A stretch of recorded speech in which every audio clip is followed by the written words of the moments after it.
এই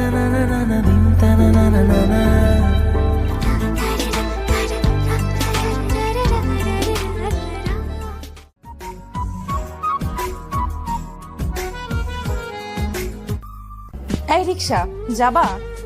জি, কোথায় যাবেন? Mirpur commerce college. আসেন। দুটো মেয়ে উঠলো রিক্সাতে। দুটো মেয়ে একই ক্লাসে পড়াশোনা করে, নতুন ভর্তি হয়েছে এবার। চলুন কিছু কথা শুনে আসি ওদের। ও হ্যাঁ, ওদের নাম জেরিন এবং নাফিজা। এই গল্পের নায়িকা মূলত জেরিন, যে বড়লোক বাবার একমাত্র আদরের কন্যা, অপরজন মধ্যবিত্ত ঘরের বদমেজাজি অহংকারী মেয়ে। দোস্ত, ক্লাসে এবার তেমন কোনো ভালো কিউট ছেলে আসেনি রে। ভাবলাম কলেজে উঠে একটু প্রেম করব, তার হলো না। যা আছে সেগুলো দেখে মনে হয় না রেস্টুরেন্টে গিয়ে খাওয়ানোর মতো টাকা আছে। ফকিনি সবগুলো। দোস্ত, এভাবে কেন বলিস? কাউকে এতটা ছোট করে দেখা ঠিক না। থাম তুই, চেহারা দেখছিস এক একটার। আর দুদিন আগে প্রথম ক্লাসে একটাকে দেখে তো হাসি থামছিল না আমার। কার কথা বলছিস? আরে ওই যে একটা আসলো ক্লাস শুরুর পর, কি জানি নাম মনে নেই, গাইয়া খ্যাত মার্কা। কি একটা ছেঁড়া তালি মারা শার্ট পরে আসছিল। মাই গড, গিয়ে বসলো আবার পেছনের বেঞ্চে। এইসব মানুষের সাথে ক্লাস করা যায় বল? তুই সবসময় এমন করিস কেন? যাই বলিস দোস্ত, অমন ছেলের সাথে এক ক্লাসে বসে ক্লাস করা আমার পক্ষে সম্ভব না রে। আমার প্রেস্টিজে বাকি। চুপ কর, কলেজে চলে আসছি। চল নামি। আই মামা, রাখেন। রিক্সা থামলো, ওরা দুজন নামলো। জেরিন ওর পাশ থেকে টাকা বের করে হাত বাড়ানোর সময় হঠাৎ বাতাসে রিক্সাওয়ালার মুখের উপর থেকে গামছাটা সরে গেল। আর জেরিন ও নাফিজা চোখ পড়লো তার দিকে। রীতিমতো ভরকে গেল দুজনই। এ তো সেই ছেলেটা যাকে নিয়ে এতক্ষণ নাফিজা তিরস্কার অপমানিত করছিল, যে কিনা ওদের সাথে একই ক্লাসে পড়ে। তুমি রিক্সা চালাও? জি। আমি বিশ্বাস করতে পারছি না। আরে বিশ্বাস না করার কি আছে? ওর জামা কাপড় দেখলেই তো বোঝা যায়। এজন্যই তো বললাম খ্যাত কোথাকার। তুই থাম নাফিসা, ব্যাপারটা কতখানি সেনসিটিভ সেটা একটু বোঝার চেষ্টা কর। আমাদের ক্লাসমেট রিক্সা চালাচ্ছে আর আমরাই তার রিক্সায় উঠেছি। এটা তোর কাছে কেমন লাগছে সেটা তোর ব্যাপার, কিন্তু আমার কাছে খুব ইমোশনাল। জেরিন ওর পাশ থেকে আরো কিছু টাকা বের করে নির্দিষ্ট ভাড়ার সাথে যোগ করে ওর হাতে দিল, কিন্তু পরিমাণের বেশি 1 টাকাও না রেখে বাকি টাকা ফিরিয়ে দিয়ে রিক্সা টেনে চলে গেল। জেরিন চলে যাওয়া ছেলেটার দিকে এক নজর তাকিয়ে আছে। নাফিজ এবার বিরক্ত হয়ে জেরিনের হাত টেনে ক্লাসে চলে গেল। এবার রিক্সাওয়ালার সাথে পরিচয় করানোর সময় এসেছে। চলুন পরিচিত হয়ে আসি। আমি জানি সেই রিক্সাওয়ালা। অবাক হতেও পারেন, তবুও বলি, ছোটবেলায় বাবা মা মারা যাওয়ার পর একমাত্র ছোট বোনটাকে নিয়ে এ জীবন যুদ্ধে টিকে আছি, যার দরুন নিজের পড়াশোনা ও বোনকে মানুষ করা, তার এবং আমার খাওয়া থাকার সবকিছুই আমাকে করতে হয়। ভালো ছাত্র হয়, উপবৃত্তির টাকায় পড়াশোনা খরচ চলে গেলেও পেট তো চলে না। তাই স্কুলের পর বিভিন্ন কাজ করে পেট চালাই 2 ভাই বোন। বোনটা খুব ছোট, বয়স 7 বছর। মিরপুর বস্তির এক কোণে তাঁবু খাটিয়ে থাকার মতো জায়গা ওখানকার এক চাচা করে দিয়েছিল বাবা মরার পর। তার খুব ভালো বন্ধু ছিল, সেই সুবাদে তিনি একমাত্র গার্জিয়ান আমাদের। আমি বাইরে এলে ওই বাড়িতেই বোনটাকে রেখে আসি। স্কুল পাস করে এখন কলেজে ভর্তি হয়েছি। শুধু রিক্সা নয়, সময় প্রতিক্রমায় বিভিন্ন পেশার কাজ করি। দিনমজুর বললেও ক্ষতি নেই। জীবন সংগ্রাম কতটা কঠিন তা ছোটবেলা থেকে শিখছি। সেদিন রিক্সা চালিয়ে একটু দেরি হয়ে যায় কলেজ যেতে, তাই নাফিসা ওইভাবে বলছিল। আরো নানান ধরনের যে উপাধিগুলো আমার উপর প্রদান করলো, তাতে বিন্দুমাত্র অপমানিত বোধ করিনি। কেন জানেন? কারণ ওই অনুভূতিটা এখন একটুও নেই। থাকলে হয়তো অনেক আগে না খেয়ে মরতে হতো। কতজন কত কি বলে তাতে কিছু মনে করি না। আমার রিজিক আমাকেই খুঁজে নিতে হবে। কেউ এসে খাইয়ে দেয় না। উপরে বসে যিনি সব কলকাঠি নাড়েন তিনিই পথ দেখান, আর আমি সেই মতো ব্যবস্থা করতে নিত্যদিনের মতো যাত্রা করি। আজ সকালে 60 টাকা ইনকাম করেছি, তাই এখন সময় হয়েছে বাড়ির পাশে রিক্সা জমা দিয়ে কলেজে আসার। বোনের জন্য কয়টা চকলেট কিনে নিতে হবে, না হলে কেঁদে আমার কোলেই ঘুমিয়ে যাবে। আপন বলতে ওই আমার সব। খুব ভালোবাসি আমার ছোট বোনটাকে। কলেজে যাবার মতো তেমন ভালো কোনো জামা নেই। গতবার এক লোককে রিক্সায় উঠিয়েছিলাম শীতের সময়। খালি গায়ে কাঁপছিলাম দেখে একটা জামা আর চাদর কিনে দিছিল। সেদিন অনেক কেঁদেছিলাম। ওই স্যারকে এখনো কোথাও দেখলে খুব যত্ন আর সম্মান করে রিক্সায় তুলি। খুশি হয়ে কিছু বকশিশ দেয়। খুব ভালো মানুষ উনি। সে জামাটাই পরে কলেজে যাই। যদিও পুরনো হয়ে গেছে, তবুও এটাই সম্ভব। পরিচয় পেয়ে কি খারাপ লাগছে?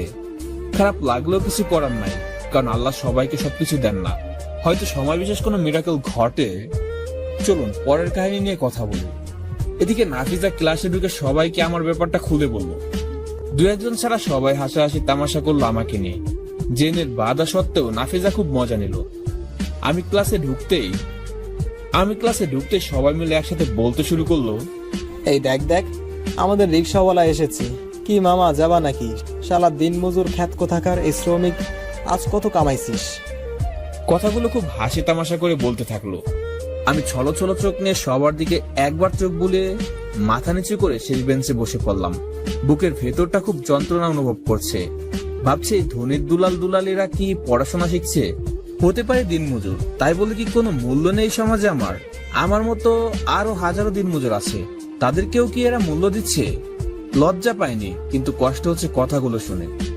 শুধু বারবার একটা কথাই বলতে ইচ্ছে করে, আমার জায়গায় একবার নিজেদের বসে দেখো, জীবনটা কত কঠিন। সবারই ওই খোঁচানি কথাগুলো কানে বেঁধেছে। দু এক ফোঁটা জল গড়িয়ে পড়লো বইয়ের উপর। নাফিজা খুব হাসি আসছে আমাকে এভাবে সবার কাছে তুলে ধরতে পেরে, কিন্তু কারো উপর রাগ হচ্ছে না। ওরা আমারই বন্ধু, একই ক্লাসে পড়ি। হঠাৎ সবাইকে থামিয়ে দিল জেরিন। আশ্চর্য, কি শুরু করছিস সবাই? একটা মানুষকে এভাবে কেন অপমান করছিস? ওলে বাবালে, দেখ দেখ মাদার টেরেসার নাতনি কি বলে। তোর খুব কষ্ট হচ্ছে নাকি রে? কেন হবে না বল, সেও তো আমাদেরই মতো একজন নাকি? তাহলে এত খারাপ ইমপ্রেশন কেন ওর জন্য? ও রিক্সা চালায়, এজন্য কেউ মানুষ না? ওকে নিয়ে আর কেউ একটা কথাও বলবি না, খবরদার। নাফিসা, তুই নিজেকে যতটা জমিদার ভাবিস, আসলে তোর পরিবার কেমন তা আমার থেকে ভালো কেউ জানে না।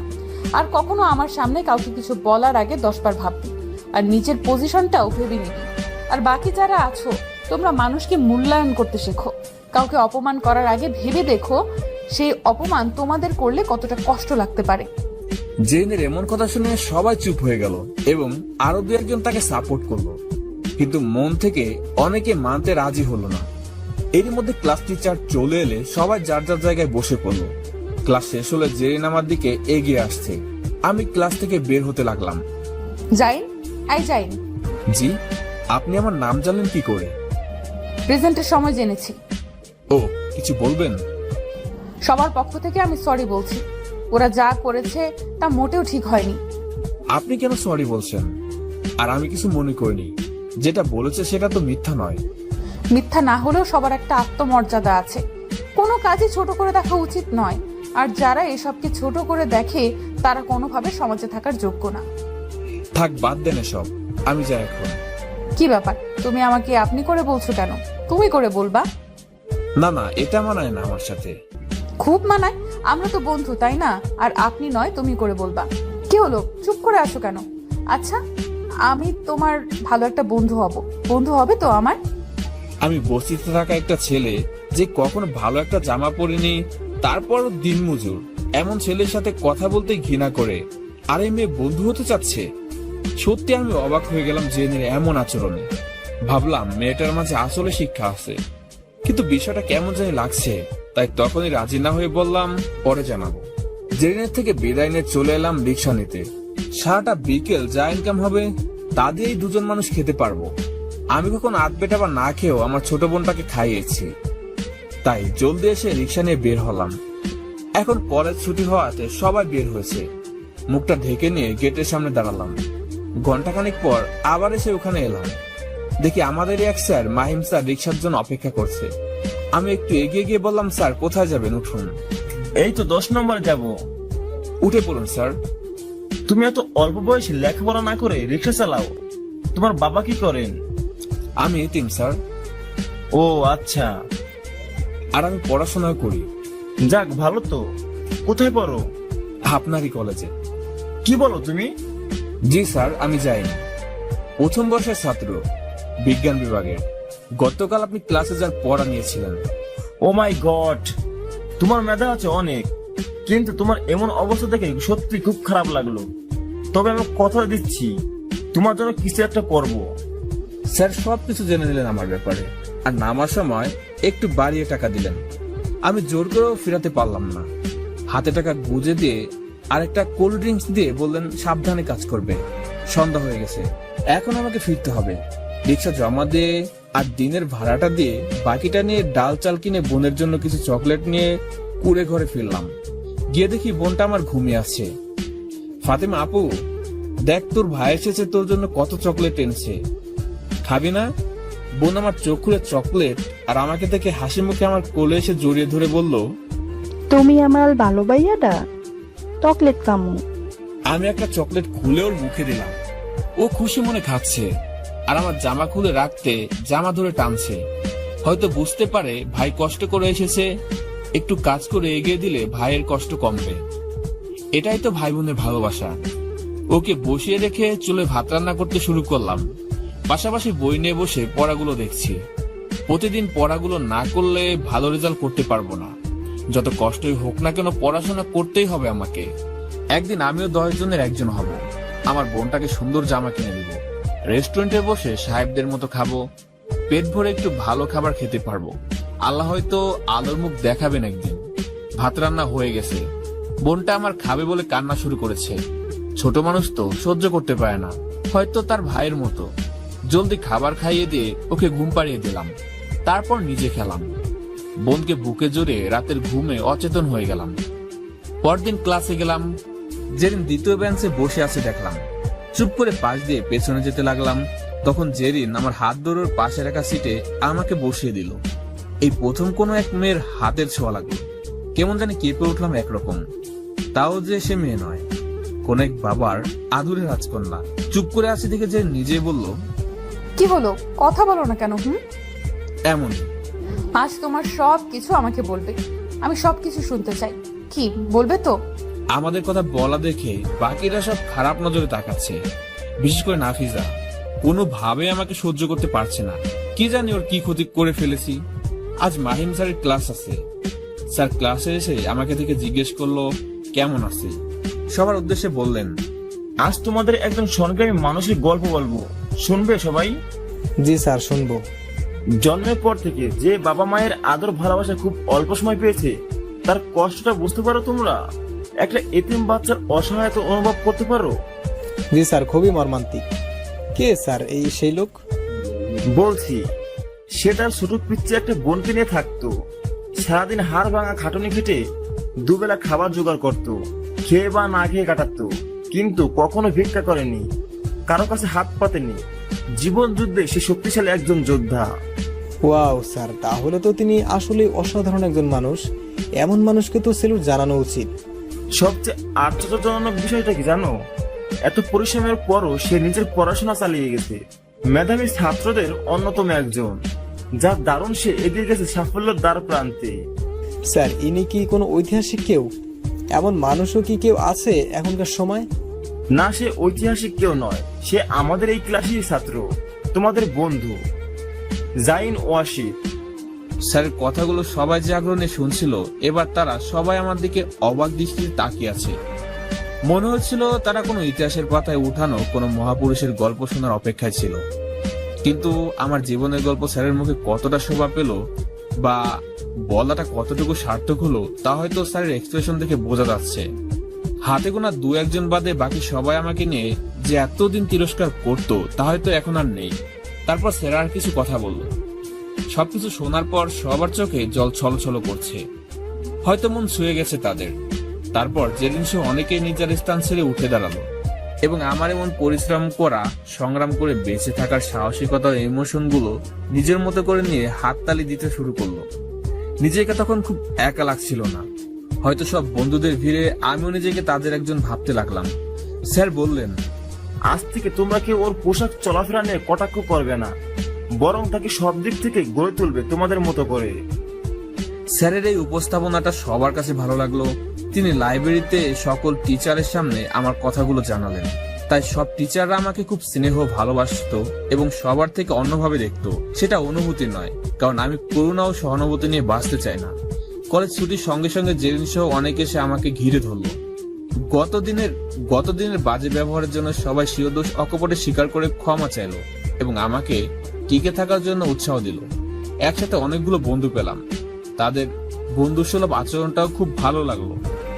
সবশেষে জেরিন আমাকে নিয়ে বাইরে এলো। জায়েন, তোমার সবকিছু আজ শুনতে চাইছিলাম তোমার মুখ থেকে, কিন্তু তার আগে স্যার সবটা জানিয়ে দিল। আমরা হয়তো তোমাকে তোমার প্রাপ্য সম্মানটুকু দেওয়ার যোগ্য না। তুমি আসলে খুব মহান মানুষ, আর তোমার সাথে বন্ধু হয়ে একসাথে চলতে পেরেও নিজেকে ধন্য মনে করছি। থামুন না, এভাবে কেন বলছেন? এভাবে বললে আমার খারাপ লাগবে। আমি অতটাও নই যতটা বলছেন। আমি সাধারণ কেউ। এটাই তোমার বড় গুণ, বুঝলে? আর হ্যাঁ, যদি একবার আপনি আপনি করো তবে কান টেনে ছিঁড়ে ফেলবো। তুমি করে বলো। আচ্ছা ঠিক আছে, বলবো। এবার খুশি তো? চলো ক্যান্টিনে যাই। ওখানে গিয়ে কি করব? ক্ষুধা লাগছে, খাবো, চলো। না, তুমি যাও, আমার ক্ষুধা লাগেনি। তুমি গিয়ে খেয়ে নাও। আরে আমি একা খাবো না বলেই তো তোমাকে নিয়ে যাব বলে বললাম। দেখো, আমার ওখান থেকে খাবার মতো টাকা নাই, তাই ওখানে যাওয়ার ইচ্ছেও কখনো আসেনি। কিছু মনে করো না, তুমি যাও। আজই আমি কি বলেছি তোমার থেকে খাবো? না, তুমি আমাকে বলোনি। তাহলে আমি তো নিয়ে যাচ্ছি তোমার সাথে বসে খাবো বলে। চলো। না না, আমি খাবো না। যেদিন কেউ আমাকে অনেকগুলো টাকা বকশিশ দিবে, সেদিন আমার বোনের জন্য কিছু কিনে যদি টাকা থাকে, তবে আমিও কিছু খাবো আর তোমাকেও বলবো। তোমার সাথে এখানে বসে খাবো আর আমার ছোট বোনটা? না না, তুমি যাও। আর আমাকে কখনো খাবার জন্য কিছু বলো না প্লিজ। জেনের চোখ দুটো চকচক করে উঠলো জলে। কপাল ছেয়ে গেল তার। আমার কথায় বুঝতে পারলো হাজার কষ্ট করলেও খাবার কিনে দিতে আর খাওয়াতে সে ব্যর্থ হবে। তাই একটা রিকোয়েস্ট করলো, ও আমার সাথে আমার বাসায় গিয়ে বোনটাকে দেখবে। অনেক রিকোয়েস্ট করলো। ওর মতো এমন একটা মেয়েকে আমি কি করে ওই নোংরা পরিবেশে নিয়ে যাব সেটাই ভাবছি। বাসা বলতে তো একটা তাঁবু, ওখানে পৌঁছাতে কয়েকটা ময়লা কারখানা পার হতে হবে। তাতে ওর সুন্দর জুতা আর পা নোংরা হয়ে যাবে। তবুও জোর করলো আমাকে। অবশ্যই সাথে নিয়ে গেলাম জেরিনকে। যেতে যেতে অনেক কথা বললো জেরিন। ওর মনটা যে একদম পরিষ্কার তা ওর প্রতিটা কথা শুনে স্পষ্ট বুঝে গেলাম। ওকে রিক্সার গ্যারেজটা দেখালাম। তারপর ও কিছু চকলেট আর নানান জিনিস কিনে নিল। আমি সাথে বাধা দিয়ে আটকাতে পারিনি। আমার এসব পছন্দ হয় না কেন জানি। হয়তো সবাই সহানুভূতি নয়, মন থেকেই দেয়, তবুও মানতে কষ্ট হয় আমার। বস্তিতে ঢুকতেই জেরিন বলল, যাই, এখানে তুমি কি করে থাকো? তোমার বোনটা তো খুব ছোট, ওর তো অসুখ হবে। আমি জন্ম থেকে এখানে আছি, তো অভ্যাস হয়ে গেছে। তোমার তো অভ্যাস নেই, তাই খারাপ লাগছে। আর এর জন্যই তোমাকে নিষেধ করছি। একটু পর বাঁধলো আসল ঝামেলা। ছোট চিপা নোংরা রাস্তা পানি বেঁধে আছে, তার উপর কয়েকটা ইট দেয়া, সেগুলো পাড়িয়ে পার হবার জন্য। জেন এটা দেখে আমার দিকে অসহায় দৃষ্টিতে তাকিয়ে আছে। আমি বুঝতে পারছি ও কি চাচ্ছে, তাই ওকে একটু দাঁড় করালাম। তারপর কোনায় কয়েকটা মোটা কাগজের কার্টুন ছেড়ে দিলাম। কোন রকম পার হতে পারলাম ওকে নিয়ে। তারপর আমার ছোট্ট ঘরটা সামনে এলাম। বোনটা আমার একটু পাশেই খেলছিল। আমাকে দেখেই দৌড়ে এলো। ভাইয়া ভাইয়া, তুমি আতো? আসছি। দেখ, তোর সাথে কে দেখা করতে এসেছে। কে? জেনের দিকে এক পলকে তাকিয়ে আছে, দেখছে ওকে ভালো করে। কারণ এখানে তো ভালো পোশাক পরতে কাউকে আগে কখনো দেখেনি। ও খুব আগ্রহ নিয়ে দেখছে। তারপর বলল, ভাইয়া ও কে? চাচুর বাসায় টিভির যে মেয়েটা, এটা কি ও? হয়তো চাচার বাসায় টিভিতে কোনো নায়িকাকে দেখেছিল, তাই ভাবছে ও মনে হয় সে। ছোট মানুষের ভাবনা যা হয় আর কি। না রে, ওর নাম জেরিন, আমার সাথে পড়ে। এত কিছু না বুঝেও একটুকু বুঝেছে সে আমার পরিচিত। জেন ওর দিকে তাকিয়ে দেখছে, তারপর হাত থেকে ব্যাগগুলো নামিয়ে ওকে কোলে নিতে গেলে আমি বাধা দিলাম। ওর সুন্দর জামাটা নষ্ট হয়ে যাবে সেজন্য। কারণ বোনটা আমার মাটিতে খেলছিল, শরীরে ধুলাবালি লেগে আছে। কিন্তু জেন ওসবের তোয়াক্কা না করে কোলে তুলে নিল। বোনটাও আমার ওর কোলে গিয়ে একদম চুপ করে আছে, এমনিতে কারো কোলে যেতে চায় না। জেরিন বলল, তোমার নাম কি আপু? ফাতেমা। তোমার নাম কি? জেরিন। তুমি তো খুব মিষ্টি একটা মেয়ে, খুব সুন্দর লাগে তোমার কথাগুলো। আমার ভাইয়াও বলে আমি ভালো। তুমি চকলেট খাবা? চকলেট? একটা হাসি ফুটে ওঠে ওর মুখে, কিন্তু আমার দিকে তাকিয়ে আছে পারমিশনের জন্য। তারপর ব্যাগ থেকে কিছু দামি চকলেট বের করে দিল জেরিন। চকলেট পেয়ে খুব খুশি ফাতেমা। জেন ওকে কোলে নিয়ে কয়েকটা চুমু দিল।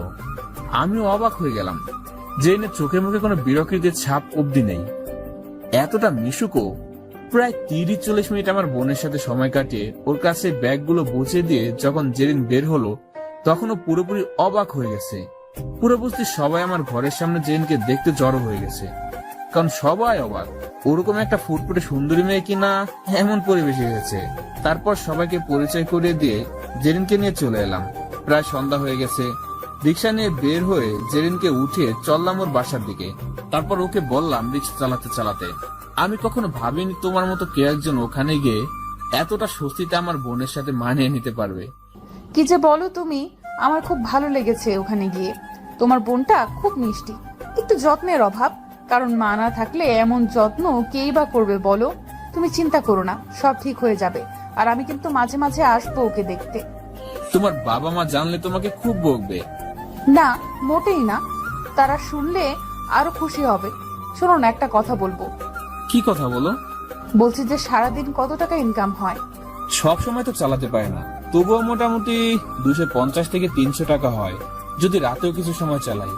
আজ বিকেলে তো ফাঁকা গেল আমার জন্য, তো আমি যদি এই টাকাটা তোমাকে দেই তুমি রাগ করবে না তো? অবশ্যই করব, আমি তোমার থেকে টাকা কেন নেব? আরে আমার জন্যই তো হয়নি, তাই না? না না, তবুও নিব না। এখন থেকে 2 ঘন্টা চালালে যা হবে তাতেই যথেষ্ট। জেন চুপ করে থেকে আবার বলল, আচ্ছা, এভাবে কষ্ট না করে তুমি তো একটা কাজ করতে পারো, যেমন কোনো রেস্টুরেন্টে পার্ট টাইম কাজ করলে তাতে টাকাও হবে, খাবারও হবে, আর তোমার বোনটাও তো বড় হচ্ছে, তাই না? কে দিবে এমন চাকরি? আচ্ছা, দেখি আমি কিছু করতে পারি কিনা। আর তুমি তো ভালো ছাত্র, কয়েকটা টিউশনি করালে তো আরো ভালো হবে, তাহলে এত কষ্ট করতে হতো না। চিনে না জানে না আমাকে কেউ হুট করে কি টিউশন দিবে? তার জন্য তো রেফারেন্স টেনে কথা তুলবে, বুঝলে? আচ্ছা, তোমাকে এত কিছু ভাবতে হবে না, যা করার আমি করব। আর তোমার ফোনও নেই যে যোগাযোগ করব। দেখি কি করা যায়। এত কিছু করতে হবে না, আমি এমনিতে অনেক খুশি তোমার উপর। জেনের বাসার সামনে এসে মাথা ঘুরে গেল আমার। এত বড় অট্টালিকা, বাপ রে! জামকালো ভাবে সাজানো বাড়িটা। এত বড় বাড়ির মেয়ে আজ বস্তির নোংরা পরিবেশে ছিল, সেটা জানলে তো আমাকে পিঠাবে মনে হয়। রিক্সা থেকে নেমে জেরিন একটা 500 টাকার নোট গুজে দিল আমার পকেটে। টাকাটা বের করে বললাম, আমার কাছে খুচরো নেই, তুমি খুচরো টাকা দাও। খুচরো করতে হবে না, ওটা তুমি রেখে দাও। না না, আমি নিতে পারবো না। নিতে হবে। বেশি কথা বললে সোজা বাসায় টেনে নিয়ে গিয়ে বাপিকে বলে দিব, তখন বুঝবা মজা। ভয়ে আমার গলা শুকিয়ে গেছে। চুপচাপ ওর কথা মেনে নিলাম। ও মুচকি এসে চলে গেল, আমিও চলে এলাম। 3 দিন পর কলেজে এসে ক্লাসে ঢুকতে দেখি কেউ নেই, সব ফাঁকা। বুঝলাম না কেউ আসেনি কেন। একজন এসে বলল সবাই কমন রুমে আছে, ওখানে যেতে। আমিও গেলাম ওখানে। ভেতরে ঢুকতেই সবাই একসাথে চিল্লিয়ে বলল, happy birthday Zain, many many happy returns of the day. আজ আমার জন্মদিন, অথচ আমারই মনে নেই। অস্বাভাবিক কিছু নয়, কারণ গরিবের সব দিনই সমান। নুন আনতে যার পান্তা ফোরায় তার আবার জন্মদিন। তবে আশ্চর্যের ব্যাপার হলো ওরা কি করে জানলো? তখন জেরিনে গিয়ে এসে বলল, স্যারের কাছে জানতে পারলাম আজ তোমার জন্মদিন, তাই সবাই মিলে তোমাকে একটা সারপ্রাইজ দিলাম। খুশি হয়েছো? খুশির থেকে অবাকটা বেশি হয়েছি। অবাক হওয়ার কিছুই নেই, তুমি আমাদের সবার বন্ধু, এতটুকু তো করতেই পারি। কিন্তু এটা ভেবো না যে সারপ্রাইজটা শুধু এতটুকুই, তোমার জন্মদিনের গিফটও আছে। মানে? আমরা সবাই মিলে তোমার জন্য কিছু গিফট কিনেছি।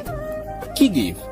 জেরিন সহ সবাই এসে বড় একটা বক্স ধরিয়ে দিল, মোটামুটি ভারী। ভিতরে কি আছে বুঝতে পারছি না। তারপর কেক কাটার পালা। জেন আমার হাত ধরে কেক কাটতে শুরু করলো। দ্বিতীয়বার জেনের হাতের ছোঁয়া পেলাম। একটা অজানা ভালো লাগা অনুভূতি বিদ্যুতের গতিতে সমস্ত শরীরে বয়ে গেল। হাতটা সত্যি খুব নরম ছিল। সবাই মিলে আমার জন্মদিনটা এভাবে আয়োজন করে এত মজা করে করবে, এটা আমার কাছে স্বপ্ন ছাড়া কিছু নয়। তবুও তা বাস্তবে রূপ নিল। তারপর কলেজ শেষে জেন আমার সামনে এসে বলল, এই যে মিস্টার, বলো। সবার গিফট নিলে আমার গিফট নিলে না? সবাই মিলে তো দিলে, আর কি? সেটা সবার পক্ষ থেকে, কিন্তু আমি পার্সোনাল ভাবে দিব তো।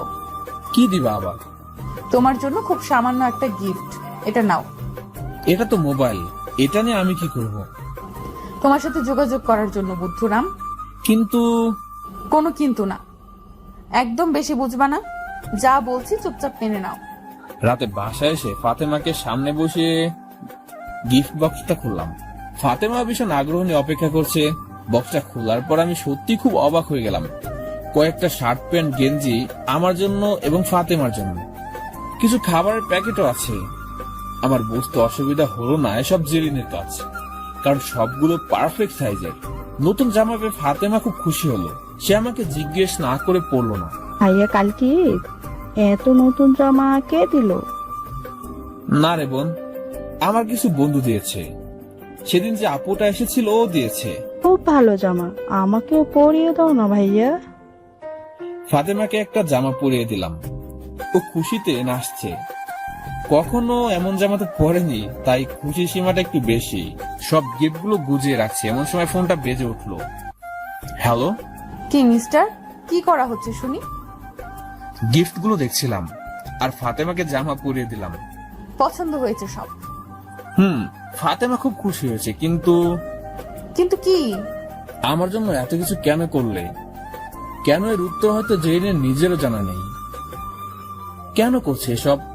হয়তো বন্ধুত্ব, নয়তো তার চেয়ে বেশি কিছু, অথবা সহানুভূতি, নতুবা অন্য কিছু। কোনটাই ঠিক করে বলতে পারে না। এভাবে কাটতে থাকে কিছুদিন। জেনের সাথে আমার ঘনিষ্ঠতা দিন দিন বাড়তেই থাকে। তবে আমি তাকে খুব ভালো একটা বন্ধু ভাবতে শুরু করলাম, কারণ কোনো কিছুর বিনিময় বা পাবার আশা নিয়ে সে আমার জন্য এত কিছু করছে না। ওর মন মানসিকতা সম্পর্কে যতই জানছি ততই অবাক হচ্ছি। আসলে দুনিয়া এখনো ভালো মানুষ আছে বলেই হয়তো পৃথিবীটা এখনো সুন্দর। কয়েকদিন পর মাহিম স্যার আমাকে ডেকে পাঠালেন। শোনো জাইন, জি স্যার। টিউশন করাতে পারবে না? সেটা তো পারবো, কিন্তু স্যার আমার কাছে কে দিবে টিউশনি করাতে? আমার এক পরিচিত অভিভাবক আছেন, ওনার ছোট দুটো বাচ্চা আছে। ছোটটা 4th শ্রেণীর আর বড়টা হয়তো একটু বড় হবে। ওদের জন্য ভালো একটা টিচার খুঁজতে কাল আমাকে জানিয়েছিল। বেশ ভালো পারিশ্রমিকও দিবে। তখন তোমার কথা মনে পড়লো। এখানে টিউশনি করালে তোমার হয়তো আর রিক্সা চালানো লাগবে না, এমনকি খুব ভালো করে চলতে পারবে। তারপর আরো 2-1টা টিউশনি তখন নিজেই জোগাড় করতে পারবে। আমি ঠিকানা লিখে দিচ্ছি, তুমি আজ বিকেলে ওখানে যাবে। আর আমি ওনাকে কল করে জানিয়ে দেবো, কেমন? ধন্যবাদ স্যার, চিরকৃতজ্ঞ থাকবো। তোমার জন্য কিছু একটা করতে পেরে আমার নিজেরও ভালো লাগছে। আচ্ছা স্যার, তাহলে আমি আসি। আচ্ছা এসো, আর আমাকে জানিও। আচ্ছা স্যার। কলেজ থেকে বের হয়ে আল্লাহর কাছে শুকরিয়া আদায় করতে করতে এগিয়ে যাচ্ছি। ফাতেমাকে দুপুরে খাইয়ে ঘুম পাড়িয়ে তারপর বের হই ঠিকানা মতো। বাসার সামনে গিয়ে দাঁড়িয়ে আছি, কাউকে দেখতে পাচ্ছি না। দারোয়ানও মনে হয় নেই। অগত্যা অপেক্ষা করা ছাড়া আর কোনো উপায় নেই। হঠাৎ রিক্সা থেকে এসে দাঁড়ালো ওই বাসার সামনে। আমি পিছনে ঘুরে তাকাতেই অবাক হয়ে গেলাম। জেরিন এখানে কি করছে? জেরিন রিক্সা থেকে নেমে আমাকে দেখে ও অবাক হয়ে গেছে। জাইন, তুমি এখানে কি করছো? আমি তো এসেছিলাম ওই বাসায় নাকি একজন টিউটর লাগবে, মাহিম স্যার বলে পাঠালো, তাই আসছি। কিন্তু তুমি এখানে কি করছো? জেন আমার কথা শুনে মুচকি হাসি আসছে চুপ করে। তারপর বলল, চলো ভেতরে যাই। ততক্ষণে দারোয়ান এসে গেট খুলে দিয়ে জেনকে আপামনি বলে সালাম দিল। বুঝলাম পরিচিত, কিন্তু এবারের সাথে তার সম্পর্ক কি সেটা মিলাতে পারছি না। ভেতরে গিয়ে একজন মধ্যবয়সী লোক এলেন। সাথে সাথে জেন তাকে ইশারা দিল, কিন্তু আমি তার ইশারা দেখেও বুঝলাম না। আমাকে সোফায় বসতে দিল। জেন সে লোককে রুমে নিয়ে গেল। কিছু সময় পর লোকটা এসে বলল, তুমি তাহলে যাইন? জি। মাহিম স্যারকে বলেছিলাম একটা ভালো ছেলে দরকার। আসলে আমার দুটো মেয়ে, বড় মেয়ে ক্লাস 8-এ আর ছোট মেয়ে ক্লাস 4-এ পড়ে। তো তুমি পারবে তো ওদেরকে পড়াতে? জি, আমার কোনো সমস্যা হবে না। সপ্তাহে কতদিন পড়তে হবে? তুমি যদি 3-4 দিন পারো বা 6 দিন পারো, সেভাবেই তোমার পারিশ্রমিক পাবে। এসব নিয়ে ভাবতে হবে না, মাহিম স্যার আমাকে বলেছে সব। আচ্ছা, আমি 6 দিন পারবো। কখন পড়াতে হবে? বিকেলে এসে পড়াবে। আচ্ছা তাহলে আজ তোমার স্টুডেন্টের সাথে পরিচিত হয়ে যাও, কাল থেকে পড়ানো শুরু করো, কেমন? আচ্ছা ঠিক আছে। উনি ভেতরে চলে গেলেন। আমি বসে আছি আর ভাবছি জেরিন কেন এখানে, আর এই লোকটার কি হয়। তারপর জেরিন সহ আমার স্টুডেন্টরা এলো। জেরিন ওদের সাথে আমাকে পরিচয় করিয়ে দিল। কিছু কথাবার্তা বলে আমি বিদায় নিয়ে চলে এলাম। কাল থেকে নতুন একটা অধ্যায় শুরু হবে আমার। রাতে জেরিন কল দিল। মাস্টার সাহেব, কি করছেন? ভাবনায় ডুবেছিলাম। কিসের তো ভাবনা এখন? কাল থেকে পড়াবে আর তোমাকে কষ্ট করতে হবে না। কিন্তু তুমি ওখানে কি করছিলে? ওদের সাথে তোমার সম্পর্ক কি?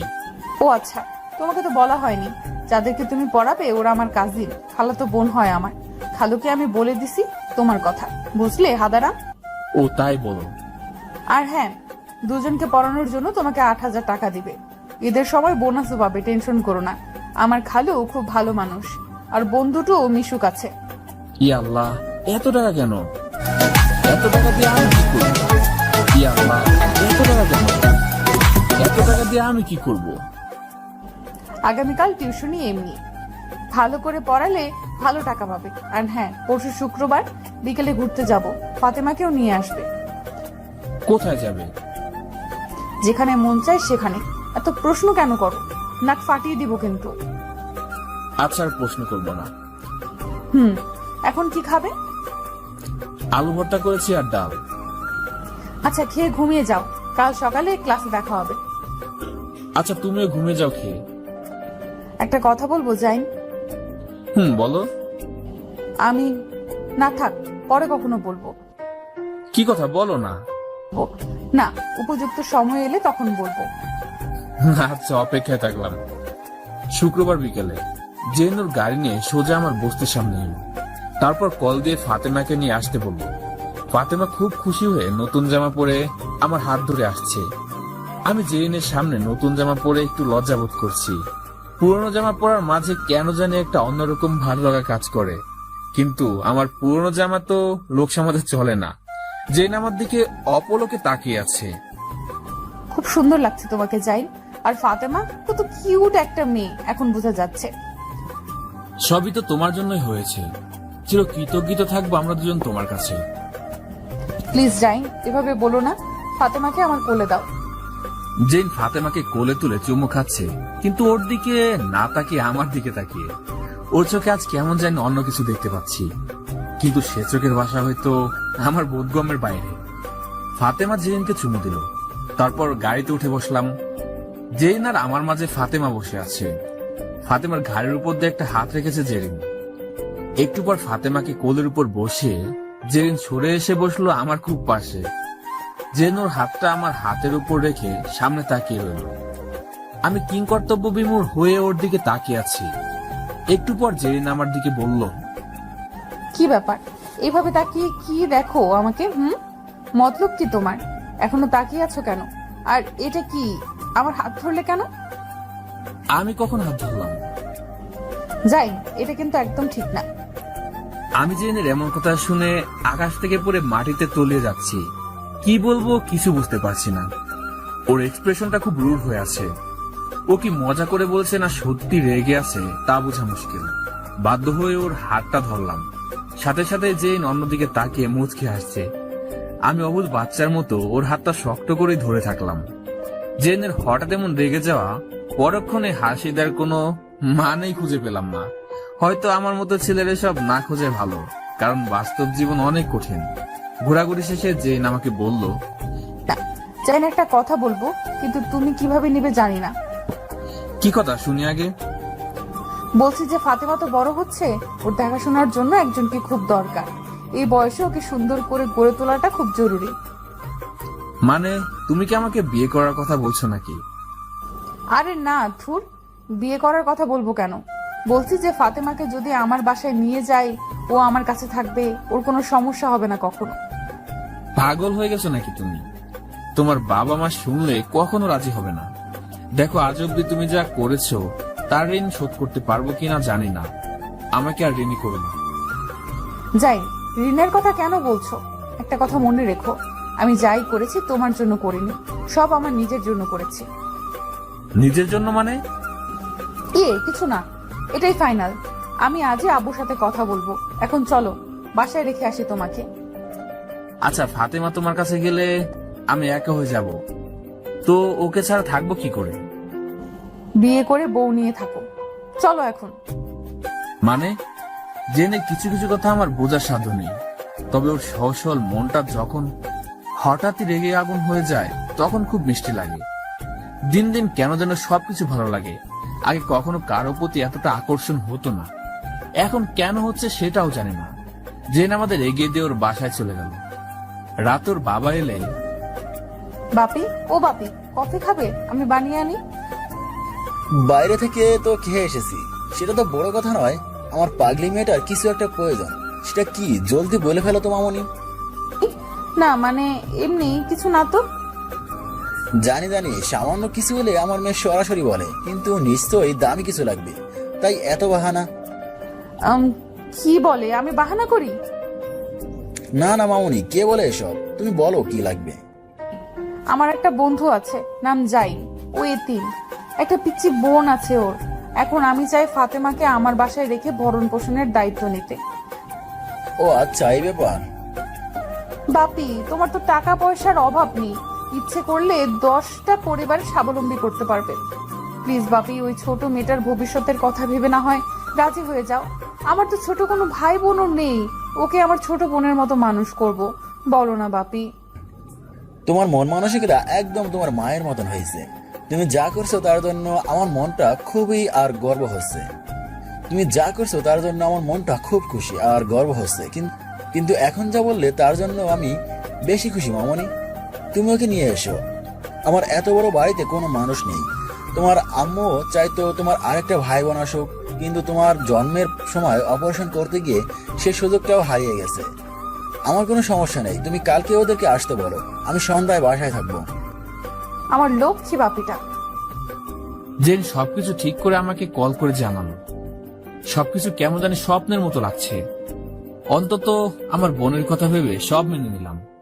আজ বাবা মা বেঁচে থাকলে হয়তো বোনটাকে আমার থেকে দূরে রাখতে হতো না। মায়ের শেষ কথাগুলো আজ খুব মনে পড়ছে। মরার আগে 13 দিন খুব অসুস্থ ছিল মা, বিছানা থেকে উঠতে পারেনি। কি এক অসুখ হলো বলতে পারেনি।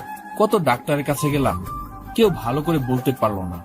তখন যদি আমার টাকা থাকতো, হয়তো ভালো চিকিৎসা পেলে আমার জন্মদাত্রী মা আজ বেঁচে থাকতো। শুধু মরার আগে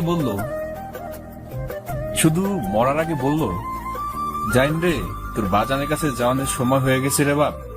তোর বোনটারে দেহা রাখিস আর আমারই ক্ষমা কইরা দিস। মায়ের হাতটা ধরেছিলাম, তখন মায়ের মুখ থেকে অনেক রক্তস্রোত বয়ে যাচ্ছিল। হয়তো আমার শেষ কথাটা মা শুনতে পারেনি। বোনটা তখন কিছুই বুঝতো না। কয়েক মাস বয়স তখন ওর, বুকের দুধও খেত। কতটা কষ্ট করেছে ওর জন্য সেটা আমি জানি। আর জেনের উসিলায় যদি ওর ভবিষ্যৎ ভালো হয় তবে আমি অনেক খুশি। ফাতেমাকে বুকে জড়িয়ে ঘুমিয়ে গেলাম। ততক্ষণে আমার 2 চোখ চেপে অশ্রুবন্যা রয়ে গেছে। পরদিন সকালে ক্লাসে গিয়ে জেরিনকে খুঁজছি। কোথায় গেল জেরিন? কয়েকজনকে জিজ্ঞেস করলাম, তারা বলতে পারে না। হঠাৎ তখন জেরিনের ফোন এলো। হ্যালো মিস্টার, কোথায় আপনি? ক্লাসে নাকি? তোমাকে খুঁজছি, কোথায় তুমি? এই তো আসছি, একটু কাজ ছিল। আজ ক্লাস করব না, তুমি বের হও ক্লাস থেকে, কাজ আছে। কি কাজ যার জন্য ক্লাস বাদ দিতে হবে? বের হলেই বুঝবে। আচ্ছা, গেটের সামনে থাকছি, এসো তুমি। ওকে। টেনশন নিয়ে বাইরে গেলাম। কি জানি আবার কোন ফোন দিয়ে আসছে মেয়েটা। একটু পর গাড়ি থেকে নামলো জেরেন। সুন্দর একটা কালো জামা পরেছে আজ, ফর্সা টুকটুকে শরীর, কালো জামায় খুব সুন্দরই লাগছে জেরিনকে। না, এইভাবে তাকানো যাবে না। জেন বুঝতে পারলে খারাপ ভাববে আমাকে। কি ব্যাপার, এত সাজুগুজু করে কই যাবে? দেখো, আমি একটুও সাজুগুজু করি না, যা দেখছো সবটাই ন্যাচারাল। সেটা তো আমিও জানি। যাই হোক, এখন বলো কি কাজ? ফাতেমাকে নিতে হবে তো, ওর জন্য অনেক শপিং করতে হবে। চলো, সময় কম। মানে কিছু না, তুমি আসবে নাকি থাকবে? আচ্ছা চলো। একটা শপিং মল থেকে ফাতেমার জন্য যাবতীয় সবকিছু কিনে নিল ঝিরিন। আমি অবাক হয়ে শুধু দেখছি। এসব জিনিসপত্র আমি আগে কখনো দেখিনি। কত সব বাহারি জামা, কসমেটিক্স, আরো নানান ধরনের খেলনাপাতি। অবশেষে কেনাকাটা শেষ করে ফাতেমাকে নিয়ে চলে গেল জেরিন। আমিও সাথে গেলাম। বাড়ির ভেতরে ঢুকে মাথা ঘুরতে লাগলো আমার। এত সুন্দর বাড়ি শুধু টিভিতেই দেখছি এতদিন। কত সব সাজানো দামি আসবাবপত্র। জেনুর আম্মুকে ডেকে আমার সাথে কথা বলতে রেখে ফাতেমাকে নিয়ে গেল গোসল করাতে। আন্টি বলল, বাবা, তোমার সবকিছু শুনে খুব খারাপ লেগেছিল। বাবা মাকে এত অল্প বয়সে হারিয়ে যে পরিশ্রম করে বোনকে বড় করলে, তা সত্যি সবাই পারে না। আজ থেকে তুমি আর এতিম নও। তোমার এক মা চলে গেছে, তাতে কি, আরেক মা তো বেঁচে আছে। আমাকে আন্টি না ডেকে মা বলেই ডেকো। আমি আর নিজেকে সামলাতে পারিনি, হাউমাউ করে কেঁদে ফেললাম আন্টিকে জড়িয়ে ধরে। আন্টি আমাকে সান্ত্বনা দিচ্ছেন ঠিক মায়ের মমতার মতোই। এতদিন খা খা করা বুকটা মায়ের শূন্যতে যে আর্তনাদের ঝংকার বাস্তব, তা আজ হয়তো অনেকটাই থেমে গেছে। আমার ভাবতে কষ্ট হচ্ছে, এত ধনী পরিবারের মানুষ তারা এতটা ভালো মনের হতে পারে। সবাই খারাপ হবে এমন সবসময় হয় না, আপন করে নিতে পারা মানুষ খুব কমই আছে। নয়তো টাকার অহংকারে নিজের পরিচয়ে আকাশচুম্বী ভাবা মানুষের অভাব নেই সমাজে। আজ অনেক স্নেহ পেলাম, আর বুঝতে অসুবিধা বাকি নেই আমার ছোট বোনটা এখানে কতটা ভালো থাকবে। একটু পর জেরিন ফাতেমাকে নিয়ে এলো। দেখো না আম্মু, ফাতেমাকে কত কিউট লাগছে। ঠিক মতো যত্ন না নিলে যা হয়। এখন থেকে 1 মাস পর ওকে চেনাই যাবে না। আজ আমার ছোট বোনের অভাব পূরণ হলো। এখন থেকে তুই আপুর কাছেই থাকবি। ফাতেমাকে রেখে আমি গেলাম টিউশনি করাতে। আজ প্রথম দিন। শুরুটা ভালো হয়েছে, দুজনই ভালো ছাত্রী, অল্পতেই বুঝতে পারে মনে হচ্ছে। তবে দুষ্টুও কম নয়। টিউশনি শেষ করে জেরিনের বাবার সাথে কথা বলবো বলে ওদের বাসায় যাচ্ছি, এমন সময় রাস্তায় দাঁড়িয়ে গেলাম। দুটো লোক একটা বৃদ্ধ রিক্সাওয়ালার সাথে খুব বাজেভাবে কথা বলছে। ব্যাপারটা আমার ভালো লাগলো না, এগিয়ে গেলাম। কি হয়েছে সেটা জানার জন্য বৃদ্ধ কাকাকে জিজ্ঞেস করলাম। তিনি যা বললেন তা ছিল এমন, ওই 2 লোক একটা রেস্টুরেন্টের সামনে থেকে এই রিক্সায় উঠে। তাদের মধ্যে যে কথা হচ্ছিল তা ছিল এমন। কত টাকা টিপস দিলি তুই? 100 টাকা। এত টাকা টিপস দিয়ে লাভটা কি? 20 টাকা দিলেও তো হতো। বলদ, ওখানে 20 টাকা চিপস দিলে মান সম্মান থাকতো। চক্ষু লজ্জা বলে তো কিছু একটা আছে নাকি? আর আমার কি টাকা পয়সার অভাব আছে যে 100 টাকা দিলে কমে যাবে? ভালোই, আজকাল টাকা তোর বেশি হয়ে গেছে। এরকম টাকার গরম দেখিয়ে লোকটি আরো কিছু কথা বলেছে। তারপর বৃদ্ধ লোকটি তাদেরকে নামিয়ে 20 টাকা রিক্সা ভাড়া নেবার পর তাদেরকে রিকোয়েস্ট করে বলল, স্যার, আমার মেয়েটার অবস্থা খুব খারাপ। ভালো ডাক্তার দেখাতে টাকা দরকার। ওষুধ কেনার মতো টাকা জোগাড় করতে পারিনি। যদি 10 টাকার বেশি দিতেন তাহলে উপকারিত হতো। এই সামান্য কথায় লোকটি নাকি খেপছেন। তার ভাষ্য ছিল এমন, শালা ভিক্ষুকের জাত, যত সব মিথ্যা কথা বলে টাকা আদায় ধান্দা শুরু করছিস।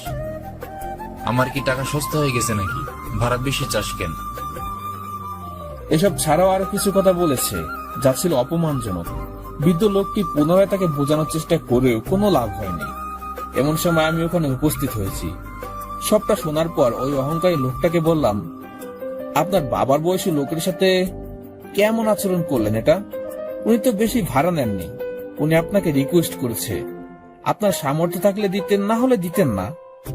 কিন্তু এমন ছোট লোকের মতো ব্যবহার করে নিজেকে পরিচয় করে দিলেন আপনি আসলে জাত ছোট লোক। এই তুই কে রে? আমাকে ছোট লোক বললি? চিনিস আমাকে আমি কে? তোর মতো ছোট লোককে চেনার কোনো দরকার নেই।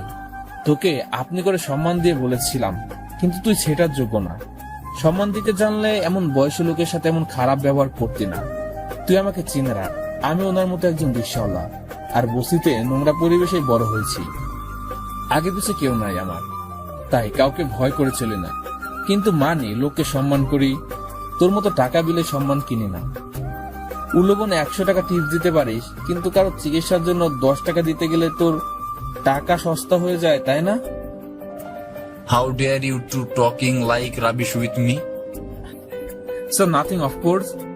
He can be smart if he speak 2 or 4 English.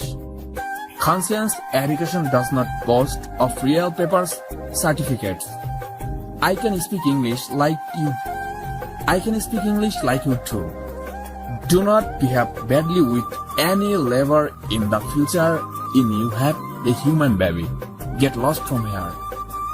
বৃদ্ধ লোকটিকে আমার পকেট থেকে খুচরা 12 টাকা হাতে দিয়ে বললাম, আমি আপনারই মতো একজন।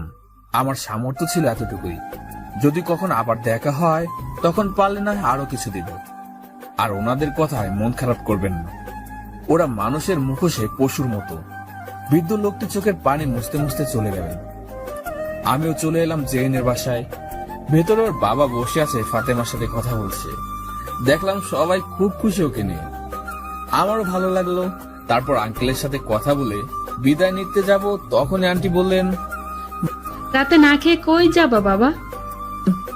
বাসায় গিয়ে খেয়ে নিব। থাক, আর কষ্ট করে রান্না করতে হবে না, আজ আমাদের সাথেই খাবে। এসো জলদি। এরপর জেরিনের ইশারায় ওর রুমের দিকে গেলাম। খুব চমৎকার ভাবে সাজানো রুমটা। চোখগুলোর বড় বড় করে চারপাশটা দেখছিলাম। জেন আমাকে বসতে বললো। আমি মেঝেতে বসে পড়লাম দেখে প্রচন্ড রেগে আগুন হয়ে গেছে। নিচে বসতে বলেছি আমি? তাহলে কোথায় বসবো? কেন, এত সুন্দর করে বিছানা পাতা, সেটা চোখে পড়লো না? না না, ওটা তো তোমার বসার জায়গা। আর কত পরিষ্কার, ওখানে বসলে তো ওটা নোংরা হয়ে যাবে, তাই বসিনি। আর এখানেই ঠিক আছে, তো আমার কোনো সমস্যা নাই। এতদিনে এই চিনলে আমাকে? মানে? ওখান থেকে উঠে এখানে এসে বসো। কিন্তু আর একটা কথা বললে খুব খারাপ হয়ে যাবে, বলে দিলাম। আচ্ছা বসতি। জেনের রাগকে আমি খুব ভয় পাই। না চাইতে আমার জন্য অনেক করেছে। ঘনিষ্ঠ হওয়া সত্ত্বেও জেনের চোখে তাকাতে এখনো সাহস হয়নি আমার। অজানা ভয় আর কিছু লজ্জা কাজ করে আমার চরম ভাবে। যাই, আমার কিছু কথা আছে তোমার সাথে। সে তো জানি, কবে থেকেই তো শুনছি। আজ বলতে চাই। তো বলো। আমি জানি না তুমি কিভাবে নেবে এ ব্যাপারটা, তবে আমি অনেক ভেবে দেখলাম। আচ্ছা, ব্যাপারটা কি আসলেই তো বুঝতে পারছি না। বাংলাতে বলতে লজ্জা করেন। আচ্ছা, ইংলিশে বলো তাহলে। I think I'm in love with you. I spent every moment thinking of you. In everything I found you. I want you to be lonely. I want to love with you as your laughter and tears are mixed. I want you to have me. I love you so much, Zain. Zain, আমার মনে হয় আমি তোমাকে ভালোবাসি। আমার প্রতিটা মুহূর্ত কাটে তোমাকে ভেবে। সব কিছুতে আমি তোমাকে খুঁজে পাই। তোমার একাকিত্বটাকে আমার করে নিতে চাই। তোমার হাসি আর কান্নাতে মিশে গিয়ে আমিও তোমার সাথে হাসতে চাই, কাঁদতে চাই। তোমাকে আমার করে নিতে চাই। খুব ভালোবাসি তোমাকে। জেরিন, কি বলছো এসব পাগলের মতো? হ্যাঁ, আমি পাগল হয়ে গেছি শুধু তোমার জন্য। আমি সত্যিই তোমাকে খুব ভালোবাসি, জাইন। কোথায় তুমি আর কোথায় আমি, একবার ভেবে দেখছো? কিভাবে তুমি ভাবো এসব? তুমিও মানুষ, আমিও মানুষ, এতে সমস্যাটা কোথায়, জাইন? এটা নিছক একটা ভালো লাগা, এছাড়া কিছু না। আর যদি ভালো লাগা থেকে ভালোবাসা হয়েও থাকে, তবে কঠিন বাস্তবতার কাছে হাত করা পুড়িয়ে দিবে তোমারই পরিবার। হ্যাঁ, এটা সত্যি। আর সবসময় আমি তোমার এবং তোমার পরিবারের নিকট কৃতজ্ঞতা প্রকাশ করি। তোমরা যা করেছো আমার জন্য তুলনা হয় না। আমার বোনটার ভবিষ্যতের জন্য তাকে ভরণ পোষণের দায়িত্ব নিয়েছো, তাকে নোংরা বস্তু থেকে তুলে এনে। আমার জন্য এর বেশি আর কিছু চাওয়ার নেই। সেদিন বলেছিলাম আমি যা করছি সেটা তোমার জন্য নয়, বরং আমার জন্য, আমাদের জন্য। তোমার মাঝে একটা আগুন আছে। আমি সেই আগুনকে তোমার দারিদ্রতার বিরুদ্ধে জ্বালিয়ে তোমাকে আমি তোমার গন্তব্যে পৌঁছে দিতে চাই। আমি জানি ভবিষ্যতে তুমি অনেক বড় হবে, আর সেদিন আমাদের কেউ আলাদা করতে পারবে না। আমি সবার কাছে মাথা উঁচু করে গর্ব করে বলতে পারবো আমার জাইন একজন প্রতিষ্ঠিত। জেন, এত স্বপ্ন দেখার সাহস আমার নেই। অতি সাধারণের চেয়েও কম আমি। 3 বেলা খেতে পারলেই রাতে শান্তিতে ঘুমাতে পারি। তুমি আমাকে এসব অবাস্তব ধারণা দিয়ে নিত্যকার অভ্যাসটাকে বদলে দিও না। তবে এতটুকু বলতে পারি, যদি কপালে থাকে তবে একদিন হবে, না হলে বাস্তবতাকে মেনে নিও। জেন আমার কথায় গভীরভাবে বুঝতে পেরে চুপ করে মেনে নিল, আর কিছু বলল না। আমি খেয়ে আমার কুড়ে করে ফিরে ভাবছি, আমি কে, কি আছে আমার?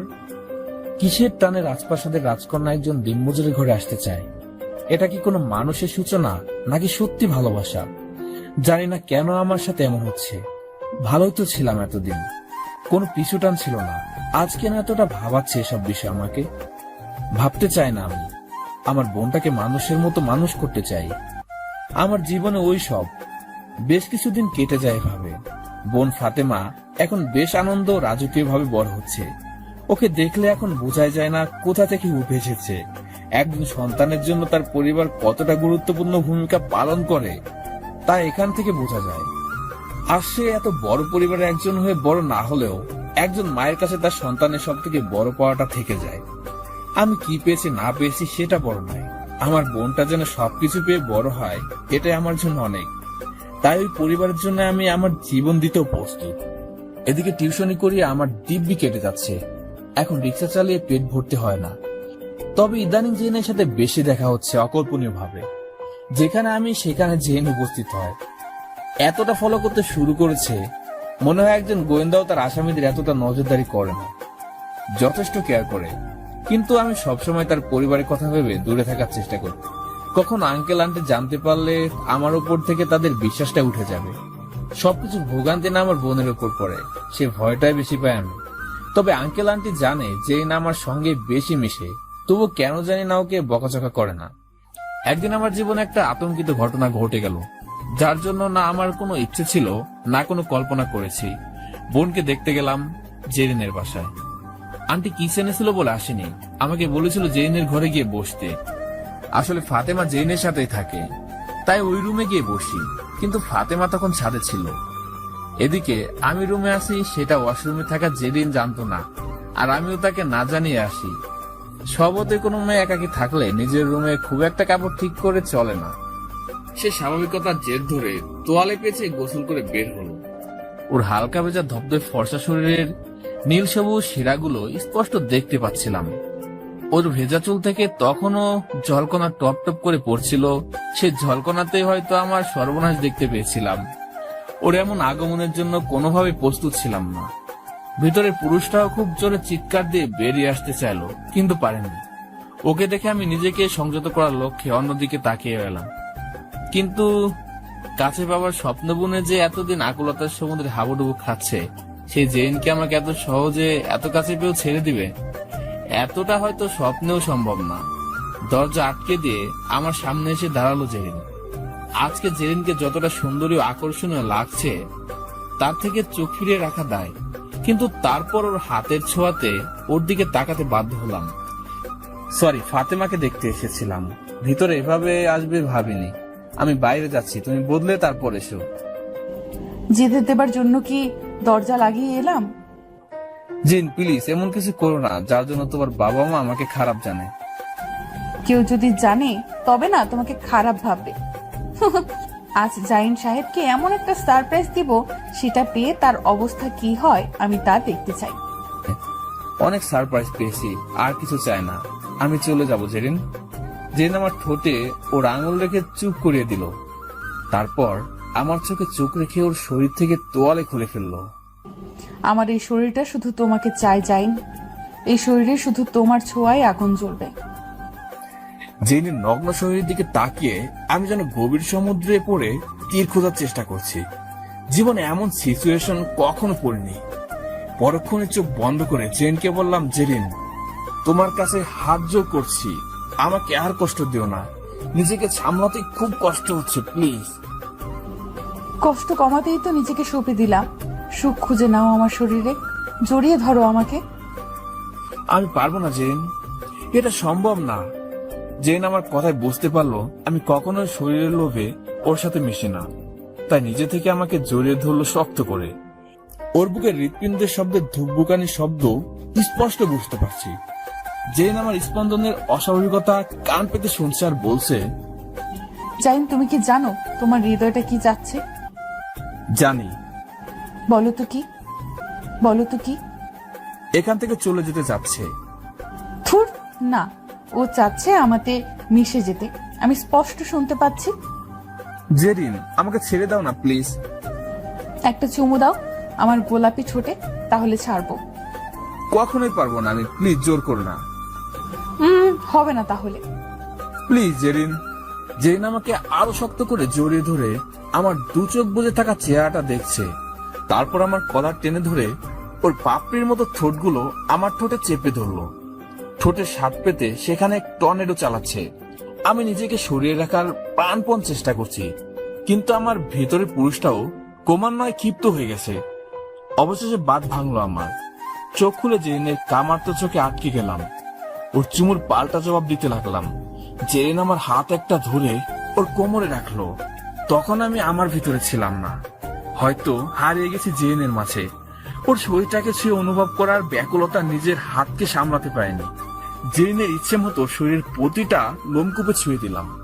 কিছুটা সময় ওর সাথে মিশে গেলাম পাগলের মতো। এমন সময় দরজার বাইরে ফাতেমা এসে গেছে। ওর দরজা নাড়িয়ে জেরিনকে ডাকলো। তখন শেষ হলো আমাদের মধুক্ষণ। জেরিন দ্রুত গতিতে তোয়ালে পেঁচিয়ে ওয়াশরুমে গেল জামা পরতে। আমি স্বাভাবিক হয়ে দরজা খুলে দিলাম। ফাতেমা আমাকে দেখে সোজা কোলে উঠলো। ওকে আদর করে কোলে তুলে নিলাম। কিছু সময় পর জেরিন একটা জামা পরে বাইরে এলো।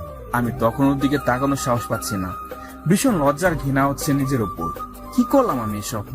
একটা মেয়েকে একা পেয়ে ওর শরীরের সাথে মিশতে শুরু করেছিলাম। কিন্তু আমি তো ইচ্ছে করে করিনি, আমাকে বাধ্য করা হয়েছে।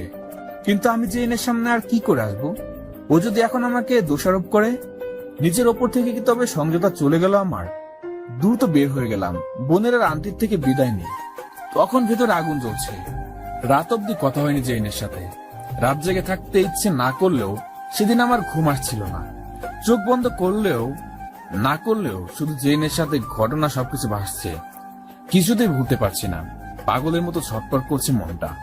কি করলাম আমি? তখন জেরিনের ফোন এলো। হ্যালো জাইন, হুম, কি করছো? কিছু না, বসে আছি। জেরিন, আমি কিছু বলতে চাই। হ্যাঁ বলো। আজকের ঘটনার জন্য আমি প্রস্তুত ছিলাম না। সবকিছুর জন্য মাপ চাচ্ছি। আমার নিজের উপর কন্ট্রোল থাকা উচিত ছিল, যা আমি পারিনি। যা কিছু হয়ে গেছে ভুলবশত, সবকিছুর জন্য ক্ষমা চাচ্ছি।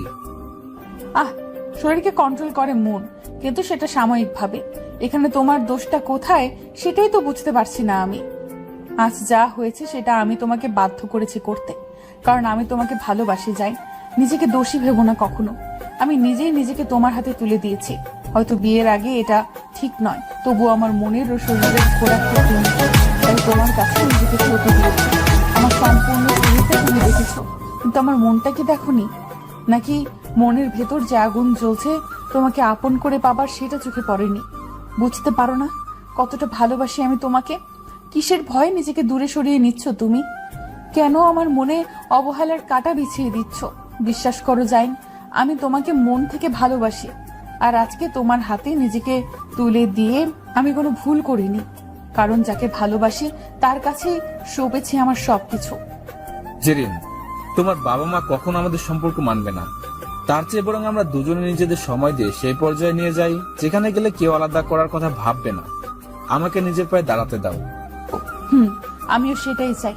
তবে আমি তোমার হয়ে থাকবো, তুমিও আমার হয়ে থাকবে, ব্যাস। আচ্ছা, মানলাম তোমার কথা। এবার খুশি?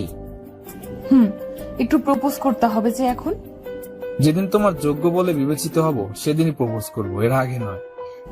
না, এই ছেলেটাকে কিছুতেই পাগে আনা সম্ভব না। দাঁড়াও, দেখো আমি কি করতে পারি তা হারে হারে টের পাবে। জাইন আমার কথায় এতটা খুশি হয়েছে যা বলে বোঝানো যাবে না। এতদিনের অনাকাঙ্ক্ষিত স্বপ্ন পূরণ হতে চলেছে, কিন্তু জাইনকে কাছে পাওয়াটা খুব দরকার। চোখের আড়াল হতে দেওয়া যাবে না। শকুনির অভাব নেই আশেপাশে, তাই নিজের প্রিয় জিনিসটাকে নিজের কাছে রাখতে হবে। পরদিন সকালে জেরিন ফাতেমাকে নিয়ে ওর বাবার কাছে গিয়ে বলল, বাপি, আগামী সপ্তাহে আমার ফাইনাল পরীক্ষা। তো পড়াশোনা কেমন হচ্ছে মামনি? ভালোই, কিন্তু কিন্তু কি? বাপি, তো করো, তোমার বন্ধু বান্ধবী যারা আছে ওদেরকে বলো আসতে। বাপি, সবাইকে কি আসতে বলা যায়? তাহলে সবাই তো ভালো করবে, কেন বোঝো না? তাহলে কি করবা?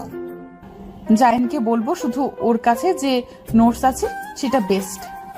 ও হ্যাঁ, ঠিক তো। তাইলে জাইনকে আসতে বলো, এতে সমস্যা কি? উফ বাপি, তুমি দিন দিন বোকা হয়ে যাচ্ছ কেন? আবার কি হলো মামনি? জাইন দিনে কলেজ শেষে টিউশনি করায়, তাহলে ও রাতে এসে আবার কি ওর ঘরে যাবে? ওর কষ্ট হবে না বলো? তাও ঠিক। তাহলে কি করা যায় মামনি, বলো তো? আমাদের চিলে কোঠার ঘরটা তো ফাঁকাই আছে, ওকে ওখানেই থাকতে দিলে কি সমস্যা হবে তোমাদের? ও আচ্ছা, এই ব্যাপার তাহলে। এখানে আবার ব্যাপারের কি হলো? তুমি চাচ্ছ জাইন এখানেই থাকুক, তাই তো? সেটা বললেই হয়। এখানে থাকলেও নির্দিষ্ট থাকার জায়গাও হবে, তোমার স্টাডিরও ভালো হবে, আর বোনকেও দেখতে পারবে, এটাই তো নাকি? বাপি, তুমি রাগ করো না প্লিজ। না মামনি, রাগ করবো কেন? সবারই একটা থাকার জন্য ঘর প্রয়োজন। পড়াশোনার পরিবেশ না থাকলে পড়াশোনা ভালো হয় না। আর ও তো অনেক মেধাবী ছাত্রদের একজন। তুমি ওকে বলো এখানে চলে আসতে। কিন্তু আম্মু কি বলবে? তুমি আম্মুকে বলে দাও। তোমার আম্মু কিছু বলবে না। তোমার আম্মুই কাল বলেছিল জাইনের জন্য একটা রুম দেখতে থাকার জন্য। নিজেদের রুম থাকতে ওকে বাইরে রাখার কি দরকার? আমার লক্ষ্মী বাপি। তুমি কাউকে বলে দাও ওই রুমটা পরিষ্কার করে রাখবে। আচ্ছা ঠিক আছে বাপি। জেরিন তার প্ল্যান মতো রুমও ঠিক করে দিল, কিন্তু প্রিয় মানুষের জন্য রুমটা অন্য কেউ পরিষ্কার করবে এটা তার মনপুত হলো না। তাই নিজেই গিয়ে রুমটা সুন্দর করে পরিষ্কার করে রাখলো। তারপর কল করলো আমাকে। হ্যালো মিস্টার, কোথায় আপনি? এই তো টিউশনি করাতে যাব। আচ্ছা ঠিক আছে যাও, আর শোনো টিউশনি শেষ করে আমাকে কল দিও, কথা আছে। আচ্ছা ঠিক আছে। আমি বের হয়ে গেলাম টিউশনি করাতে। এদিকে জেরিন গাড়িতে ফাতেমাকে নিয়ে বের হলো। তারপর সন্ধ্যায় বাসায় ফিরে এলো। কোথায় গেল সেটা পরে জানতে পারবে। আমি টিউশনি করিয়ে কল দিলাম জেরিনকে, ও ধরলো না। তাই চলে গেলাম আমার বস্তির ঘরে। গিয়ে দেখি আমার তাঁবুটা উল্টোপাল্টা হয়ে আছে। বুকটা কেঁপে উঠলো। শেষ আশ্রয়টুকু কি শেষ হয়ে গেল? কাছে গিয়ে দেখি ভিতরে কিছুই নেই, শুধু ছেঁড়া একটা পাটি পড়ে আছে। কি করে হলো এসব? কে করলো এমন কিছুতেই বুঝতে পারছি না। আশেপাশে সবাইকে জিজ্ঞেস করলাম, কেউ কিছু বললো না, শুধু বললো তারা কেউ দেখেনি। চোখটা ঝাপসা হয়ে গেছে। জেরিনকে কল দিলাম। হ্যালো জেরিন। হ্যাঁ বলেন স্যার। আমার সবকিছু শেষ। কি হয়েছে? আমার শেষ আশ্রয়টুকু কে জানি নষ্ট করে দিয়েছে আজ। টিউশনি থেকে ফিরে এসে দেখি সব উল্টোপাল্টা হয়ে আছে। আমার একটা দামি জিনিস ছিল সেটাও নেই। সব নষ্ট হয়ে গেলেও এত কষ্ট পেতাম না, কিন্তু ওটা আমার কাছে অমূল্য সম্পদ ছিল। কি এমন জিনিস ওটা? আমার মায়ের শেষ স্মৃতি একটা ছবি। তাতে বাবা মা আর আমি ছিলাম। তখন আমার বোনের জন্ম হয়নি। জানো, সেদিন বাবা বেশ কিছু টাকা জমিয়ে আমাদেরকে নিয়ে ছবিটা তুলেছিল। যেদিন মা মারা যায় সেদিন ছবিটা বুকে জুড়ে কেঁদে রাত পার করেছিলাম। যখন মাকে খুব মনে পড়ে তখন ছবিটা দেখতাম। আজ হয়তো আর মাকে দেখতে পাবো না যেদিন। আজ খুব কষ্ট হচ্ছে আমার। জাইন তুমি কেঁদো না, সব ঠিক হয়ে যাবে। আমি আসছি তোমাকে নিতে, একটু ওয়েট করো। না, এত রাতে আসতে হবে না। আমি কাল আসবো ফাতেমাকে দেখতে। রাতে থাকবে কোথায় শুনি? রাস্তায় থাকার অভ্যাস আছে, সমস্যা হবে না। বেশি বুঝতে হবে না, ওয়েট করো, আমি আসছি এক্ষুনি। জেরিন লাইনটা কেটে দিল। বস্তির মুখের রাস্তায় বসে আছি। বুকটা ভীষণ ভারী মনে হচ্ছে। মায়ের শেষ স্মৃতিটুকু আগলে রাখতে পারলাম না। কখন চোখে ভেসে পানি পড়েছে বুঝিনি। মায়ের আদর খুব অল্প সময়ের জন্য পেলাম, তার বাকি ছবিটাও আজ হারালাম। জেন একটু পর গাড়ি নিয়ে এলো। গাড়ি থেকে নেমে আমার কাছে এসে বসলো। যাই ওঠো, এতটা মন খারাপ করে থাকলে আমার যে কান্না পাবে এটা বোঝো না কেন? মাকে খুব মনে পড়ছে জেরিন। আচ্ছা মন খারাপ করো না। শোনো, বাপিকে বলে তোমার থাকার জায়গা ঠিক করেছি। আমি তোমাকে আর এখানে থাকতে দিব না। কোথায় যাব আমি? আমার বাসায় থাকবে। তোমার জন্য রুম ঠিক করে রেখেছি। বাপি তোমাকে নিতে বলেছে। একটু কান্না করবা না। আর হ্যাঁ, তোমার জন্য একটা সারপ্রাইজও আছে। কিসের সারপ্রাইজ? গেলেই দেখতে পাবে। জেন আমাকে বগল পাজা করে গাড়িতে উঠিয়ে চললো বাসার দিকে। আমি ওদের বাসায় গিয়ে আঙ্কেল আন্টির সাথে কথা বললাম। আঙ্কেল বলল, বাবা জাইন, আজ থেকে তুমি আমাদের চিলেকোঠার ঘরে থাকবে। তোমার বোনকেও দেখতে পারবে সবসময়, আর আমার মেয়ের সাথে পড়বে। দুজনে গ্রুপ স্টাডি করবে। দুজনে ভালো রেজাল্ট করতে হবে, বুঝলে বাবা? আর হ্যাঁ, খাওয়া নিয়ে টেনশন করতে হবে না, আমাদের সাথেই খাবে। কিন্তু আঙ্কেল কত করবেন আমাদের জন্য? যতটুকু করার সামর্থ্য আছে ততটুকুই করব। আপনাদের কাছে আমি চিরকৃতজ্ঞ থাকব। আপনাদের এই ঋণ কখনো শোধ করতে পারবো না। এইভাবে বলো না বাবা, সময় সব ঠিক করে দিবে। সময় একদিন বলে দেবে কার কি করতে হবে। যাও, তুমি তোমার রুমটা দেখে এসো, তারপর একসাথে খাবো। আচ্ছা আঙ্কেল। ফাতেমাকে কোলে তুলে আদর করলাম। ভাইয়ের কোলে উঠে খুব আরাম পাচ্ছে। গলা জড়িয়ে ধরে আছে আমার। তারপর জেন আমাকে নিয়ে গেল আমার নতুন রুমে। দরজা খুলে দেখি রুমটা অন্ধকার। আমি তখন বুঝতে পারছি না আমার জন্য কি অপেক্ষা করে আছে ভিতরে। জেরিন গিয়ে লাইটটা অন করে দিল। এবার রুমের সবকিছু আমার দৃষ্টিগোচর হলো। এবার সত্যি আমার মনটা খুব আনন্দে নেচে উঠেছে। সুখের অশ্রু টলটল করছে আখিদয়ে। জেরিন আমাকে না বলে এত কিছু করলো। নতুন রুম, নতুন বিছানা, তোষক, বালিশ, এসব রাজকীয় অভ্যর্থনা পেয়ে খুশি হয়েছি? মোটেও না। যে মায়ের ছবিটা হারিয়ে গেছে ভেবেছিলাম, সেই ছবিটা সুন্দর পরিষ্কার পরিচ্ছন্ন করে দেয়ালে টানিয়ে রেখেছে জেরিন। ঠিক বিছানার উপরের দেয়ালে। মায়ের দোয়া যাতে সবসময় আমার মাথায় থাকে। জেরিনের দিকে অবাক খুশির চন্মন ভাব নিয়ে তাকিয়ে আছি। এমন করে কি দেখছো শুনি? তুমি আমার মায়ের ছবিটা। আমি আর ফাতেমা গিয়ে সব নিয়ে এসেছি। একটা কাপড়ের থলির ভেতর থেকে ফাতেমা এটা বের করে। তখন ছেঁড়া জামা ফেলে মূল্যবান এটা নিয়ে আসি। আমি জানি আমার জাইন তার মাকে কতটা ভালোবাসে, তাই তোমাকে সারপ্রাইজ দেওয়ার জন্য তোমাকে না জানিয়ে এইসব করেছি। জানি তখন কষ্ট পেলেও পরে যখন দেখবে তোমার মূল্যবান জিনিসটা যত্ন করে রাখা আছে, তখন তুমি অনেক খুশি হবে। আর তোমাকে সব সময় এমন খুশি দেখতে চাই। তোমার মনে কখনো কষ্ট পেতে দিব না জাইন। আর এটাই ছিল তোমার সারপ্রাইজ। কেমন লাগলো বলো? জেনের কথা শুনে নিজেকে সামলাতে পারি না আর। এক বুক ভালোবাসা নিয়ে ওকে আমার বুকে জড়িয়ে নিলাম। জেনের কপালে আলতো করে চুমু খেলাম। জেনের ঠোঁটের কোণে হালকা বাঁকা হাসি ফুটে উঠল। ফাতেমা বলে উঠল। আমি আর জেরিন হেসে উঠলাম পিচ্ছি ফাতেমার কথা শুনে। তারপর দুজন মিলে ফাতেমার দুগালে একসাথে চুমু দিলাম। ফাতেমা দুজনকে দুহাতে আগলে নিল। এজন্য আমাদের ভালোবাসার দেয়ালের মাঝে ছোট্ট একটা সংসার। আমরা তিনজন মিলে খাবার টেবিলে এলাম। রাতের খাবারে আজানটি গোস্ত রান্না করেছে। গোস্ত দেখে সেই কয়েক বছর আগের কথা মনে পড়ে গেল। বাবা বেঁচে থাকতে সে সবাই মিলে গোস্ত খেয়েছিলাম। মা রান্না করে খাইয়ে দিত। তারা মারা যাবার পর ফাতেমা আর আমি ঈদের দিন কেউ কেউ দিলে খেতে পারতাম। নুন আনতে পান্তা ফুরানো সংসারে গোস্ত খাওয়া সম্ভব ছিল না। আনমনে ভাবছিলাম কথাগুলো। ফাতেমা বলল,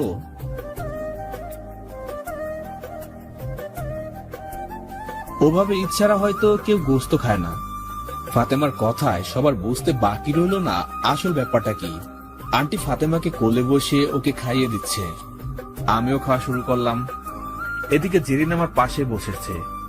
এক হাতে খাচ্ছে, আর এক হাতে আমার পায়ে চিমটি দিতে দিতে ব্যথা করে দিচ্ছে। এমনি আমার সারা পায়ে একটু বেশি ঘন ঘন পশম থাকায় ওর প্রতিটা চিমটিতে খুব ব্যথা লাগতেছে। না পারছি কিছু বলতে, না পারছি সহ্য করতে। ওর উপর ওর পায়ের নখের আঁচড়। খেতেও পারবো না শান্তি মতো। একবার খাওয়া শেষ করি, তারপর বুঝাবো মজা। খাওয়া শেষ করে আমি আমার নতুন রুমে চলে গেলাম। সবই গোছানো আছে, একটা টেবিল রাখা। আমার বইগুলো খুলে পড়তে শুরু করলাম। রাত তখন 12টার ওপার। সবাই ঘুমিয়ে গেছে ততক্ষণে। জেরিন ঘুমিয়ে গেছে কিনা সঠিক জানি না, পড়তেও পারে। একটার সময় কল এলো জেরিনের। হ্যালো স্যার, ঘুমাচ্ছেন নাকি? না, পড়ছিলাম। তুমি ঘুমাওনি নাকি? না, পড়তে পড়তে বিরক্ত লাগছে। ফাতেমা কি করে? ও তো কখন ঘুমিয়ে গেছে, সাথে বাকি সবাই। ও, তাহলে তুমি ঘুমিয়ে যাও, আমিও ঘুমাবো এখন। তা হচ্ছে না। কেন? আমি এখন ছাদে আসবো আকাশ দেখতে। তো আমার কি, আকাশ দেখে ঘুমিয়ে যাও, আমি রাখছি। এই, ফোন রাখবে না একদম। আমি আকাশ দেখবো কি একা একা? তুমিও সাথে থাকবে। ওয়েট করো, আমি কফি বানিয়ে নিয়ে আসছি। না না, কফি খাবো না, তিতা লাগে। তাহলে চা বানিয়ে আনি। না না, ঘুম হয় না, শরীর কড়া লাগে। উফ, তো কি খাবে? কিছু খাবো না। আসছি আমি, তারপর বুঝাবো। একটু পর জেরিন দুটো কাপে কফি নিয়ে এলো। ছাদে দাঁড়িয়ে আছি দুজন। বললাম না, কফি তিতা লাগে আমার। এটাই খেতে হবে। অভ্যাসটা বদলাতে চাচ্ছ তাই না? শিখতে হবে সবকিছু। এত কিছু শিখে কি হবে? সমাজে চলতে গেলে ভালো মন্দ সব জানা উচিত, শেখা উচিত। তবে ভালোকে গ্রহণ করবে, খারাপকে বর্জন করবে। আচ্ছা, বুঝলাম। এত রাতে তুমি এখানে এসেছো, এটা আঙ্কেল আন্টির কানে গেলে বকবে তো তোমাকে। থুর বাপি আর আম্মু ঘুমালে ভূমিকম্প হলেও টের পাবে না। আর কফি খাবো, তারপর তোমার সাথে তোমার বিছানায় তোমাকে জড়িয়ে ধরে ঘুমাবো। জেরিনের এই কথা শুনে মুখ থেকে কফি ফুস করে বেরিয়ে গেল।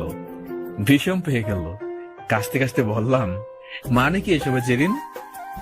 যা শুনেছো ঠিকই শুনেছো। পাগল হয়ে গেছো নাকি? আমার রুমে ঢুকতে পারবা না একদম। কফি খেয়ে সোজা তোমার রুমে চলে যাও, তারপর ঘুমিয়ে যাও। যাবো না। কি করবা বলো, কি করবা? কি ব্যাপার, তুমি গায়ে ভাবে ধাক্কা দিচ্ছ কেন? দিচ্ছি, 100 বার দিব। কি করবা তুমি? রাত দুপুরে কি ভূতে পেল তোমাকে? না, ভূতে পায়নি, জিনে পেয়েছে। বুঝেছি, তোমার আসলে কি কি? কিছু না, কেউ জানলে খারাপ ভাববে।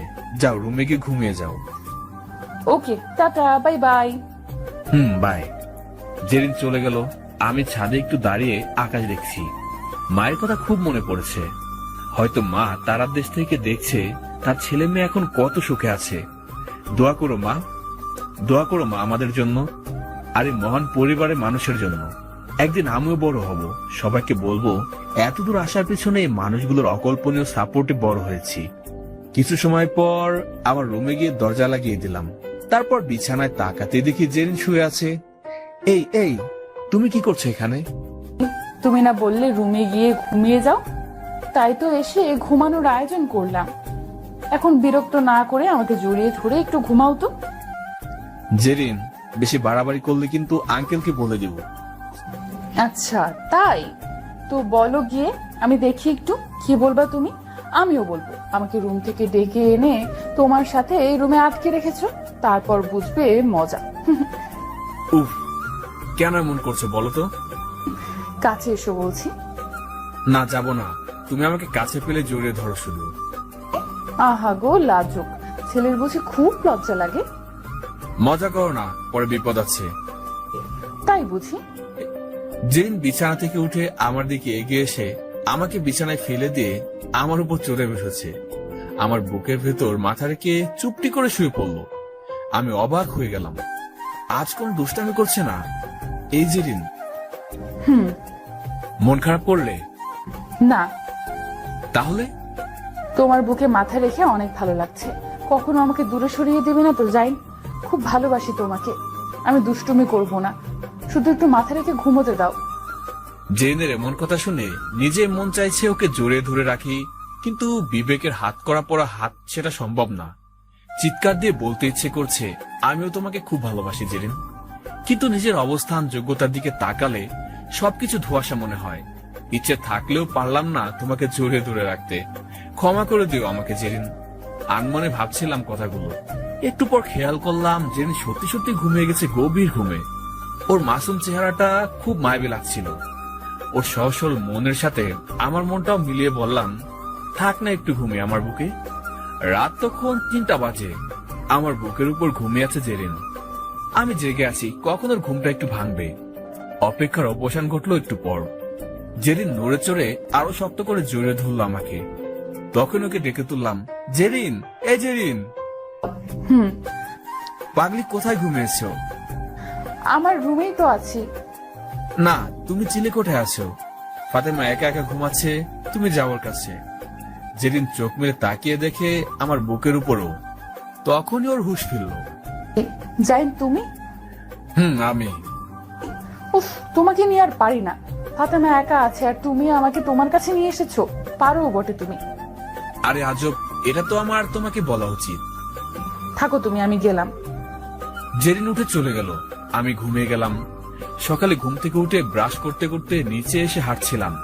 আঙ্কেলের গাড়িটা দেখি ময়লা জমে আছে। ড্রাইভারের আসতে এখনো 2 ঘন্টা বাকি। হাতে কাজ নেই বলে মোটর চালু করে গাড়িটা ওয়াশ করতে শুরু করলাম।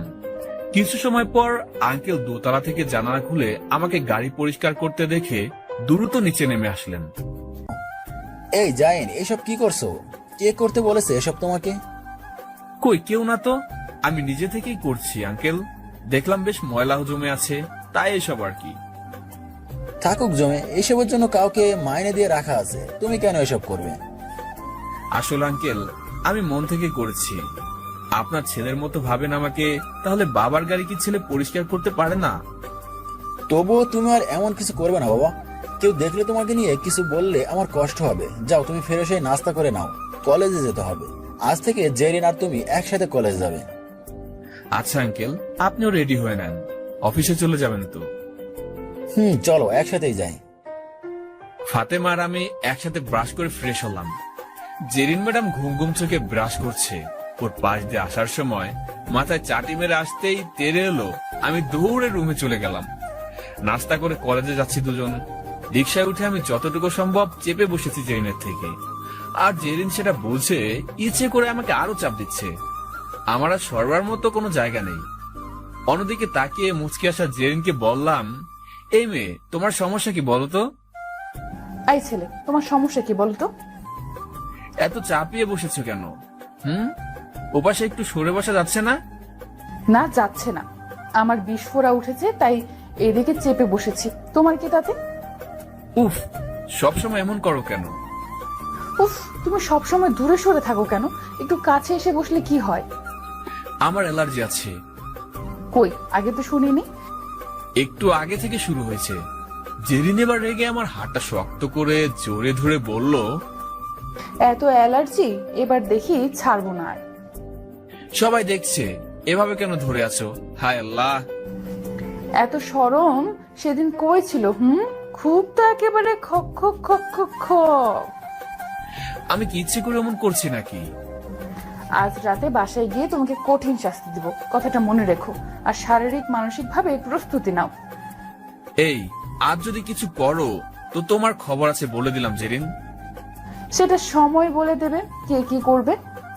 কলেজে আসছি, চলো। এদিকে আঙ্কেল দুপুরে খাবার খেতে বাসায় আসলে আন্টি ফাতেমাকে নিয়ে খেতে বসেছে।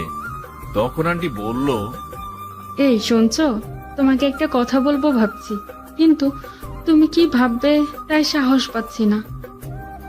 কি এমন কথা বলবে? নতুন কিছু কিনবে নাকি অন্য কিছু? আরে ধুর, কিছু কিনলে আবার তোমাকে জিজ্ঞেস করে কিনি নাকি আমি? আর আমার মেয়েই কিনতে পারি? ও আচ্ছা, টাকা আমার, আর আমারই পারমিশন নেওয়ার প্রয়োজন নেই, তাই না? তোমার আবার কিসের পারমিশন নিতে হবে শুনি? তোমার সব ইনকাম তো আমার আর আমাদের মিষ্টি মেয়েটার জন্য, তাই তো আমরা দুজনই যখন যেটা দরকার সেটাই কিনে আনি। এখন শোনো, যেটা বলতে চাচ্ছিলাম, বলো। মেয়ে যখন হয়েছে তখন একদিন না একদিন ওকে তো বিয়ে দিতেই হবে, কিন্তু ওকে ছাড়া এত বড় বাড়িটা যে খালি হয়ে যাবে আমাদের। শুধু বাড়ির কথা ভাবছো? আমাদের বুকটাই তো খালি হয়ে যাবে, সেটা ভাবলে না? উফ, বলতে তো দিবা নাকি? তোমার সেই পুরনো পোস্টটা আর গেল না। আচ্ছা আচ্ছা, বলো, শুনছি। আজকাল ভালো ছেলে পাওয়াও তো মুশকিল। ছেলে ভালো তো পারিবারিক সমস্যা, আবার পরিবার ভালো তো ছেলের সমস্যা। তা তো ঠিক। তাই বলছিলাম যে জাইনের তো কোনো সমস্যা নেই, পরিবার বলতেও তো আমরা, আর ছেলেও তো ভালো। এখন পড়াশোনা শেষ করতে পারলে ভালো চাকরি, মানে তোমার অফিস ব্যবসা সামলাতে একাই পারবে। তাহলে ঘরের মেয়ে ঘরেও থাকলো, আর ভালো ছেলেও পেলাম, আর ফাতেমাও ভালোভাবে বড় হবে এখানে। তাতে ওকে ভালো করে বিয়েও দিতে পারবো আমরা। কি বলো তুমি? ভাবছি তুমি ইদানিং কি খাচ্ছ যে এমন বুদ্ধি বাড়ছে। সারা জীবন এত সুন্দর বুদ্ধি তো কখনো দাওনি আমাকে। যাক, আমার টাকা জলে ফেলছো না। জায়েনকে আমারও ভালো লাগে। থাক, হয়েছে। নিজের বুদ্ধির কত জোর তা আমার ঢের জানা আছে। আরে শোনো, সকালে কি করেছে জায়েন? কি করেছে? ঘুম থেকে উঠে গিয়ে দেখি আমার গাড়িটা পরিষ্কার করছে, তারপর গিয়ে থামালাম। ছেলেটা আসলেই অনেক ভালো। মা বাপ মরা দুটো ছেলে মেয়ে, অথচ দেখো একটু বিগড়ে যায়নি, তাও অমন পরিবেশে থেকে। আসলে কি জানো, বিবেকের শিক্ষাই আসল শিক্ষা। তবে আমি ভাবছি জায়েন বা জেরিন কাউকে আগে থেকে কিছু বলবো না। জায়েন যতটুকু নিজের যোগ্যতায় এগোতে পারে এটা দেখবো। আমি জানি জেন একদিন অনেক বড় হবে, দেখো। কিন্তু আমাদের মেয়ে কি রাজি হবে ওকে বিয়ে করতে? রাজি না হবার কি আছে? এমনিতে তো বেশ ভালোই মিশে, পছন্দ করে বলেই তো এত কিছু করলো। এটাও কি বুঝো না তুমি? এ তো বুঝলে কি আর, তোমাকে বিয়ে করে জীবনটা তেজপাতা। কি বললে তুমি? না না, কিছু না। শোনো, আমাদের মেয়েকে একটু জিজ্ঞেস করো তো, ওর মনে কি আছে, যদি কোনোভাবে একটু জানা যায় আর কি। তবে সাবধানে, এসব কিছু আবার বলো না, যেন তোমার যে নারী পাতলা মুখ ভয় লাগে। থাক, হয়েছে। যা বলার আমি আমার মেয়েকেই বলবো। এখন তুমি অফিসে যাও, দেরি হয়ে যাচ্ছে। আমি ফাতেমাকে ঘুম পাড়াবো। আচ্ছা ঠিক আছে। বিকেলে টিউশনি করতে যাব, তখন জেরিন বলল, এই যে স্যার, বের হবেন কি এখনই? কেন? না, আমিও যাব। খালার সাথে দেখা করতে হবে, একসাথে গিয়ে একসাথে আসবো। একটু ওয়েট করো, আমি রেডি হয়ে আসছি। তবেই হলো, 1 ঘন্টা লাগবে সাজুগুজু করতে। আমি সাজাগুজু করি না, কতদিন বলবো তোমাকে? হয়েছে হয়েছে, জলদি করো। অতপর দুজন বের হলাম। খালার বাসায় গিয়ে যেদিন চলে গেল আন্টির সাথে কথা বলতে, আমি গেলাম পড়াতে। আমার স্টুডেন্ট বড়টা থেকে ছোটটা বেশি পাকনা। একসাথে এসেছি দেখে ছোটটা বলল, ভাইয়া, আপনি নাকি এখন আপুদের সঙ্গে থাকেন? আপু। তাহলে তো ভালোই হলো, আপুদের বাসায় গেলে আপনার সাথেও দেখা হবে। আম্মু নিয়ে গেলে যাব। কাল তো শুক্রবার, কাল এসো, সবাই মিলে অনেক আড্ডা দিব। আজ কিন্তু আপনাদের দুজনকে খুব মানিয়েছিল। মানে? না, একসাথে এলেন তো তাই। ও, হুম। এসব কথা বাদ দাও, এখন পড়ো। আন্টি সবার জন্য নাস্তা রেডি করে জেরিনকে দিয়ে পাঠিয়ে দিল। জেরিন নাস্তার ট্রে টেবিলের মাঝে রেখে বলল, অনেক লেখাপড়া হলো, এখন সবাই খেয়ে নাও জলদি। একটু পর আনলে হতো না? না, হতো না। বেশি কথা বললে নাক ফাটিয়ে দিব কিন্তু। জেনের কথা শুনে দুজনে হেসে অস্থির। ওরা নাস্তা করতে শুরু করেছে, আমি এখনো হাত গুটিয়ে বসে আছি দেখে জেন খোঁচা মেরে বলল, স্যারকে কি গালে উঠিয়ে খাইয়ে দিতে হবে নাকি? জি না, মেয়েদের হাতে খাই না আমি। খাও না তাই না? ঠিক আছে, সময় হলে দেখে নিব। টিউশনি শেষ করে বাসায় আসবো, তখন জেন মাঝপথে নেমে গেল। বলল, রিক্সা করে না গিয়ে হেঁটে যাব। কেন? এমনি, চলো। অগত্য হাঁটতে শুরু করলাম। জেরিন চুপচাপ হাঁটছে। একটু পর আমার আঙুলের ফাঁকে ওর আঙুল রেখে হাঁটতে শুরু করলো। তারপর আনমনা ওর নরম সুরে বলল, জানি তোমার হাতটাকে অনেক ভরসা করি, কখনো আমাকে ছেড়ে চলে যেও না প্লিজ। আমি মনে মনে বললাম, ছেড়ে আর কোথায় যাব তোমাকে রেখে? আমিও যে তোমাকে অনেক ভালোবাসি জেরিন, কিন্তু মুখ ফুটে বলতে চেয়েও পারি না। এর চেয়ে কষ্ট আর কি আছে সেটা তোমাকে কি করে বোঝাই? কোনো একদিন বলবো তোমাকে কতটা ভালোবাসি। জানি না সেদিন তোমাকে পাবো কিনা। যাই, চুপ করে আছো যে? আচ্ছা, আমি কি এতটাই খারাপ মেয়ে যাকে তোমার একটুও পছন্দ হয় না? বলো না যাই। জেরিন, এসব কি বলো? তুমি কি বুঝো না আমি তোমাকে কতটা ভালোবাসি? সবই বুঝি আর সবই জানি জেরিন, শুধু সময়ের অপেক্ষা। জেন আমাকে হঠাৎ করে জড়িয়ে ধরে বলল, আমি তোমাকে হারাতে পারবো না যাই, আমি শুধু তোমাকে চাই, আর কিছু চাই না। আরে পাগলি, এত মন খারাপ করছে কেন? আমি কি চলে যাচ্ছি কোথাও, নাকি কেউ আমাকে বিয়ে করে পালিয়ে যাচ্ছে? জেরিন বেঁচে থাকতে তোমাকে কেউ বিয়ে তো দূরে থাক, দু চোখ তুলে দেখবে সেই সাহস পাবে না, মনে রেখো। আচ্ছা ঠিক আছে, এখন তো ছাড়ো, সবাই দেখছে তো। উফ, তাতে আমার কি? এখন ছাড়েন ম্যাডাম, রাতে জড়িয়ে ধরে কালকের মতো ঘুমিয়েন কেমন? কি সত্যি? তাহলে চলো। রাতে খাবার খেয়ে রুমে এসে পড়েছি। 12টার পরপরই জেরিন চুপি চুপি এসে হাজির। আজ আবার এসেছো তুমি? তো কি হয়েছে শুনি? কবে যে তোমার জন্য বকা শুনবো কে জানে। জেরিন দরজা লাগিয়ে দিয়ে আমাকে জড়িয়ে ধরে বলল, আজ আমি কোথাও যাব না তোমাকে ছেড়ে, সারা রাত ঘুমাবো এভাবে জড়িয়ে ধরে। ঢং যত সব। ওহো, আজ তো তোমার শাস্তি আছে পাওনা, মনেই ছিল না। না জেরিন, একদম দুষ্টামি করবে না। জেরিন আমাকে বিছানায় ফেলে দিয়ে আমার এক হাত গামছা দিয়ে আর এক হাত ওর ওড়না দিয়ে খাটের দুপাশে বেঁধে দিল। এই, আমাকে বাঁধলে কেন? না, চুপ, একটা কথা বলবে না। কিন্তু এভাবে কেন? চুপ। জেরিন আমার উপর চড়ে বসে এক এক করে ওর শরীর থেকে জামা খুলতে লাগলো। এমন অবস্থা কার সহ্য হয়? জেরিন প্লিজ, এমন করে আমাকে কষ্ট দিও না। এটাই তোমার শাস্তি, দেখো কতক্ষণ সহ্য করতে পারো। এরপর শুরু হলো জেরিনের তাণ্ডব লীলা। উন্মাদের মতো চুমু খেতে শুরু করেছে আমাকে। তাতে আমার অবস্থা শোচনীয়। চুমু খেলেও ভালো হতো, কিন্তু কামড়গুলো কিছুতে সহ্য করতে পারছি না। উত্তেজনায় রক্ত টকবক করছে আমার। এরপর জেরিন ওর বুকের সাথে আমার মুখটাকে চেপে ধরে বলল, আমার হৃদয়ের আকুলতা কি তুমি বুঝতে পারো না যাই? বেশ পারছি, এখন আমাকে মুক্তি দাও প্লিজ। এত সহজে তোমাকে ছাড়বো না। আমার কষ্ট হচ্ছে নিজেকে সামলাতে জেরিন প্লিজ। কষ্ট পেতে বলে কে? কোথায় কষ্ট হচ্ছে শুনি? আমার সারা শরীরে। ওলে বাবা লে, তো তোমাকে তাই থামিয়ে চমকাবো। আমাকে ছেড়ে দাও না জেরিন। কে শুনে কার কথা? জেরিন আমার সারা শরীরে চুমু খাচ্ছে। ধৈর্য আর উত্তেজনা বাদ ভেঙে যাচ্ছে ওর প্রতিটা চুমুর গভীরতায়। জেরিনের নগ্ন বুকটা আমার বুকের সাথে মিলে শক্ত করে জোরে ধরে আছে। এরপর আমার চুলগুলো আঁকড়ে ধরে আমার ঠোঁটগুলো পরম সুখে আবাদ করছে। জেরিন আমার ঠোঁটগুলোতে চুমু খেতে খেতে হাতের বাঁধন খুলে দিল।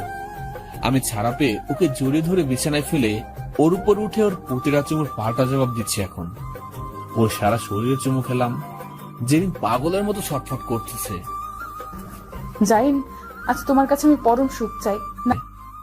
না, সম্ভব না, ওটা বিয়ের পরে পাবে। না, আমার খুব কষ্ট হচ্ছে, প্লিজ। সেটি হচ্ছে না। আমি চাই। হবে না। আমি তোমাকে পারমিশন দিচ্ছি তো, তাহলে কেন না যাই? আগে বিয়ে, তারপরও সব। আমার কথায় জেরিন প্রচুর রেগে গেছে, সাথে কষ্ট পেয়েছে। আমাকে ধাক্কা দিয়ে ফেলে দিল জেরিন। আচমকা ধাক্কা দেয়ায় তাল সামলাতে পারেনি। বিছানায় ওর উপর থেকে পড়ে গেলাম। পায়ে আর মাথায় কিছুটা আঘাত পেলাম। জেরিন সেদিকে ভ্রুক্ষেপও করলো না। ও জামা কাপড় পরে হনহনে চলে গেল রুমে। ফ্রেশ হয়ে বিছানায় শুয়ে ভাবছি, আমি কি কোনো ভুল করলাম? ওর কথা মতো চলাটা কি ঠিক ছিল? জানি না কাল কি হবে। সকালে উঠে নাস্তা করে অপেক্ষা করছি জেরিনের জন্য, কলেজে যাব বলে। ওর আসতে দেরি হয়। ভেতরে গিয়ে দেখি জেরিন নাই। আন্টিকে জিজ্ঞেস করতে বলল কলেজে গেছে জেরিন। আমি দ্রুত চলে গেলাম কলেজের দিকে। বুঝলাম কষ্ট পেয়েছে অনেক। আমি কলেজে গিয়ে জেরিনকে দেখে ওর পাশে বসতে গেলাম। জেরিন সরে বসে অন্য একজনকে বসালো ওখানে। আমি শেষের বেঞ্চে গিয়ে বসলাম। বুঝলাম ওর রাগ ভাঙাতে হবে। কলেজ শেষে বাসায় আসবো, তখনও গেটে জেরিনের জন্য অপেক্ষা করছি। ও এলে ওর সাথে হাঁটছি। জেরিন, আমাকে এড়িয়ে চলো না প্লিজ, আমার কষ্ট হচ্ছে। চুপ করে থেকো না প্লিজ, কথা বলো। আমার কথাটা একবার শোনো, তারপর যা ভালো মনে হয় তাই করো। তবুও চুপ করে থাকবে, কথা বলবে না। ফাঁকা একটা চিপায় জেরিনকে হাত ধরে পেছনে ঘুরে ওর রাঙা ঠোঁটগুলো আমার দখলে নিলাম। জেরিন আমার গালে ঠাস করে দুটো চর বসিয়ে দিল। আমি অবাক হয়ে ওর চোখের দিকে তাকিয়ে আছি। জেরিন আমার সাথে এমনটা করতে পারলো? এত রাগ আমার উপর। ওর হাত দুটো আলগা করে দিলাম। তারপর নিজের মতো করে চলে গেলাম ওর সামনে থেকে। চোখটা ঝাপসা হয়ে গেছে। পানিটুকু মুছে হাঁটতে হাঁটতে চলে এলাম একটা বড় গাছের নিচে। বসে বসে ভাবছি, কি এমন অন্যায় করেছি আমি। ওদিকে জেরিন বাসায় গিয়ে খাওয়া শেষ করে ঘুমিয়ে গেছে। আমি আর বাসায় গেলাম না। সময় মতো টিউশনি করাতে চলে গেলাম। তারপর রাত 10টার পর বাসায় গিয়ে চুপচাপ শুয়ে পড়লাম। আন্টি একটু পর এসে বলল, কি হয়েছে বাবা? আজ সারাদিন কই ছিলে? দুপুরে এলে না, আর এত রাত করে কেন এলে? আন্টি, কলেজ শেষে একটা চাকরির জন্য বেরিয়েছিলাম। তারপর টিউশনি করে আসার সময় একটা বন্ধুর সাথে দেখা হলো। কথা বলতে বলতে দেরি হয়ে গেছে। ও আচ্ছা, চলো খেয়ে নাও জলদি। না না আন্টি, আমি আজ খেয়ে এসেছি ওই বন্ধুর সাথে। ও তাহলে শুয়ে পড়ো কেমন? আমি আসছি। আন্টি ফাতেমা? ও খেয়ে ঘুমিয়ে গেছে জেরিনের কাছে। আচ্ছা আচ্ছা আন্টি, আপনিও গিয়ে শুয়ে পড়েন তাহলে। আচ্ছা বাবা। আন্টি চলে গেল। আমিও ফ্রেশ হয়ে ছাদে বসে আছি। ভীষণ কষ্ট হচ্ছে আমার। কাউকে বলতেও পারছি না, সইতেও পারছি না। ভালোবাসায় তো কষ্ট কেন হয়? দম বন্ধ হয়ে আসছে। প্রতিটা নিঃশ্বাস এতটা ভারী হয়ে গেছে, আর বুকের বাম পাশে চিনচিন ব্যথা করছে। চোখের পাতাগুলো বৃষ্টি ঝরানোর জন্য যেন আকুল আবেদন করেছে। জানি না কি ভুল করেছি, যে আমাকে ও নিজের চেয়েও বেশি ভালোবাসে, আর তাকে আমি এত কষ্ট দিলাম। প্রিয় মানুষের থেকে সামান্য পরিমাণ কষ্ট পাহাড় সমান হয়ে হৃদয় ক্ষত বিক্ষত করে। সেখানে এমন পরিস্থিতিতে আমি আমার ভালোবাসাকে অবহেলা করে কষ্ট দিয়েছি। ভুল হলেও ভুল করে আমি আমার জেরিনের কষ্ট মুছে দিব। হ্যাঁ, এটাই ফাইনাল। মনে মনে না সিদ্ধান্ত যখন ফাইনাল করে নিলাম, ততক্ষণে বুঝতে পারলাম কেউ একজন আমার পেছনে। মিষ্টি সুগন্ধি নাকে যেতেই বুঝতে বাকি নেই আমার ভালোবাসা আমার মনের রানী এসেছে। জেরিনকে জড়িয়ে ধরে বললাম, জেরিন আমাকে তুমি ক্ষমা করে দাও। আমি ইচ্ছে করে তোমাকে কষ্ট দিতে চাইনি। আমার কাছে তোমার ইচ্ছে সব, আর কখনো তোমার মনের বিরুদ্ধে গিয়ে তোমাকে কষ্ট দিব না। জাইন, তুমি আমাকে ক্ষমা করে দাও। আমি তোমার গায়ে হাত তুলে অনেক বড় অন্যায় করে ফেলেছি। প্রচন্ড রাগের মাথায় এসব হয়ে গেছে। বিশ্বাস করো, তারপর থেকে কোনো কিছু ভালো লাগছে না আমার। অনেক কান্না করেছি। জেনে চোখ মুখ ফুলে গেছে কান্নার জন্য, গাল দুটো লাল টকটকে হয়ে আছে। আর ও চোখের পানি মুছে দিয়ে বললাম, আচ্ছা যা হবার হয়ে গেছে, এসব বাদ দাও। কিন্তু তোমার ফর্সা নাকটা কেমন টমেটোর মতো হয়ে গেছে। আমার নাক টমেটোর মতো? তাই তো দেখছি। দেখো, কাল থেকে অনেক কষ্ট দিছো, এখন ঝগড়া করতে মন চাচ্ছে না আমার। কষ্ট তো তুমিও পেয়েছো, আমিও পেয়েছি। এখন সব কষ্ট দূর হয়ে যাবে। কিভাবে শুনি? জেরিনকে আরকোলা করে আমার বিছানার দিকে নিয়ে যাচ্ছি, আর কানে কানে বললাম, আজ তোমাকে সুখের উত্তাল সমুদ্রে হাবুডুবু খাবো। সত্যি নাকি কালকের মতো ঢপ দিচ্ছ? সত্যি সত্যি সত্যি। যা, আমার বুঝে শরম নাই? থাক, হইছে। কত লজ্জা শরম আছে তা তো ভালো করে জানি। জেনকে বিছানায় ফেলে ওর সব কষ্টগুলোকে চুমুর প্রতিদানে মোছার চেষ্টা করছি। আজ আর কোনো বাধা দিব না। আমি জেরিনকে সুখী আর হাসি মুখে দেখতে চাই। অতঃপর দুজনে হারিয়ে গেলাম গভীর প্রণয় লীলায়। ঘন্টা দুয়েক পর জেরিন আমার নগ্ন বুকের উপর মাথা রেখে জড়িয়ে ধরে শুয়ে আছে। আমি ওর খোলা পিঠে হাত বুলাচ্ছি। জেরিন, আজ থেকে আমার উপর তোমার সমস্ত কন্ট্রোল থাকবে। মনে থাকবে তো তোমার? শোনো না, বলো। তোমার ভালোবাসার কাছে আমি সবসময় হেরে যাই। এই হেরে যাওয়ার মাঝে আমি পরম সুখ অনুভব করি। জানো, কখনো কখনো ভাবি, আমার মতো একটা ছেলেকে এত বড় পরিবারের মেয়ে কখনো ভালোবাসবে। কিন্তু তোমার ভালোবাসা আজ আমাকে এত দূর নিয়ে এসেছে। জানো জেরিন, তুমি যখন আমাকে বারবার বলতে তুমি আমাকে ভালোবাসো, তখন আমারও চিৎকার দিয়ে বলতে ইচ্ছে করতো আমিও তোমাকে ভালোবাসি, অনেক ভালোবাসি জেরিন। কিন্তু সাহস হতো না আমার অবস্থানের জন্য। নিজের ভেতরে খুব কষ্ট হলেও তোমাকে বুঝতে দিতাম না। আজ আমার বলতে কোনো বাধা নেই, আমি তোমাকে খুব ভালোবাসি জেরিন। উলে বাবা লে, আমার গুলুমুল্লু বাবুটার আজ খুব খুশি দেখছি। জেইন আরো জোরে জড়িয়ে ধরে আমার গালে চুমু দিল। আমি ওর কপালে আলতো করে চুমু খেলাম।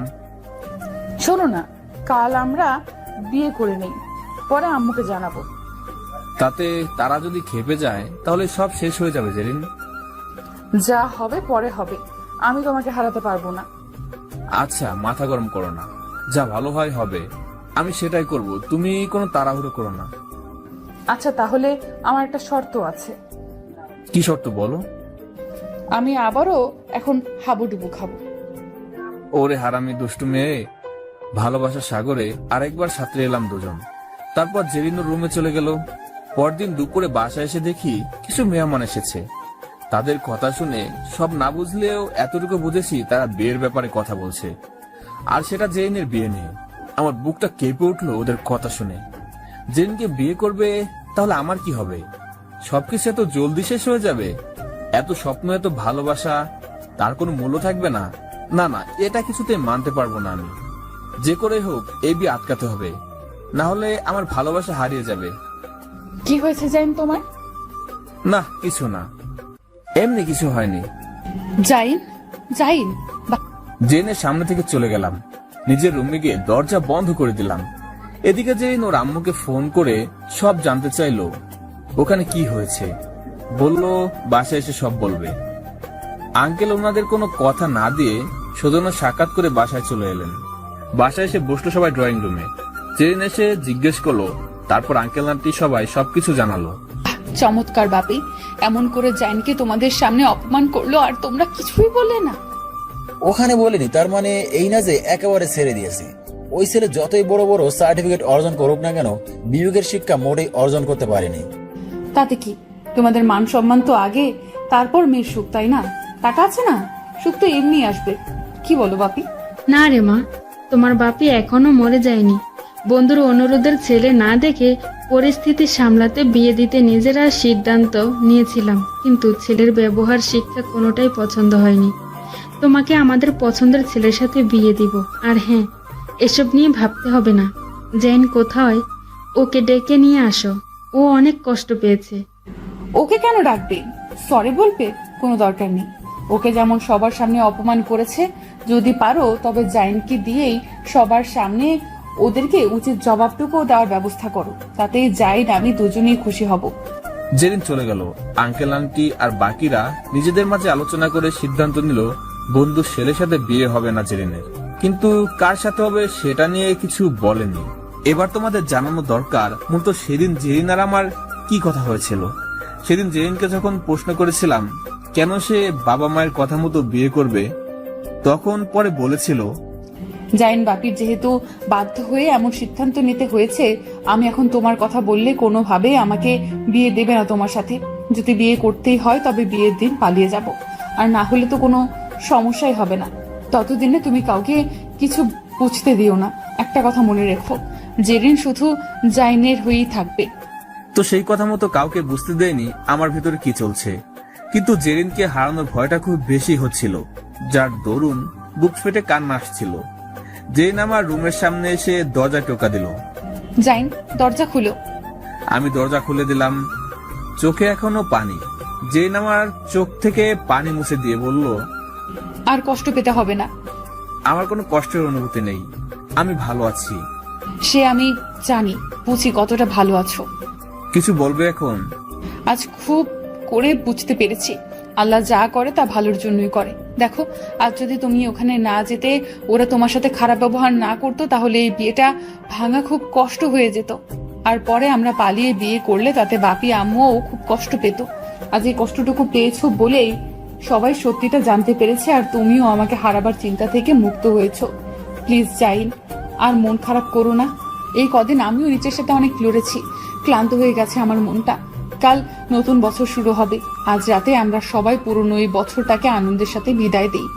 সব দুঃখ, কষ্ট, আর্তনাদ, রাগ, অভিমান সবকিছু ভুলে গিয়ে নতুন করে নতুন বছরটা শুরু করি। যা পাইনি, যা হারিয়েছি সব নিয়ে মন খারাপ না করে নতুন করে স্বপ্ন সাজাই।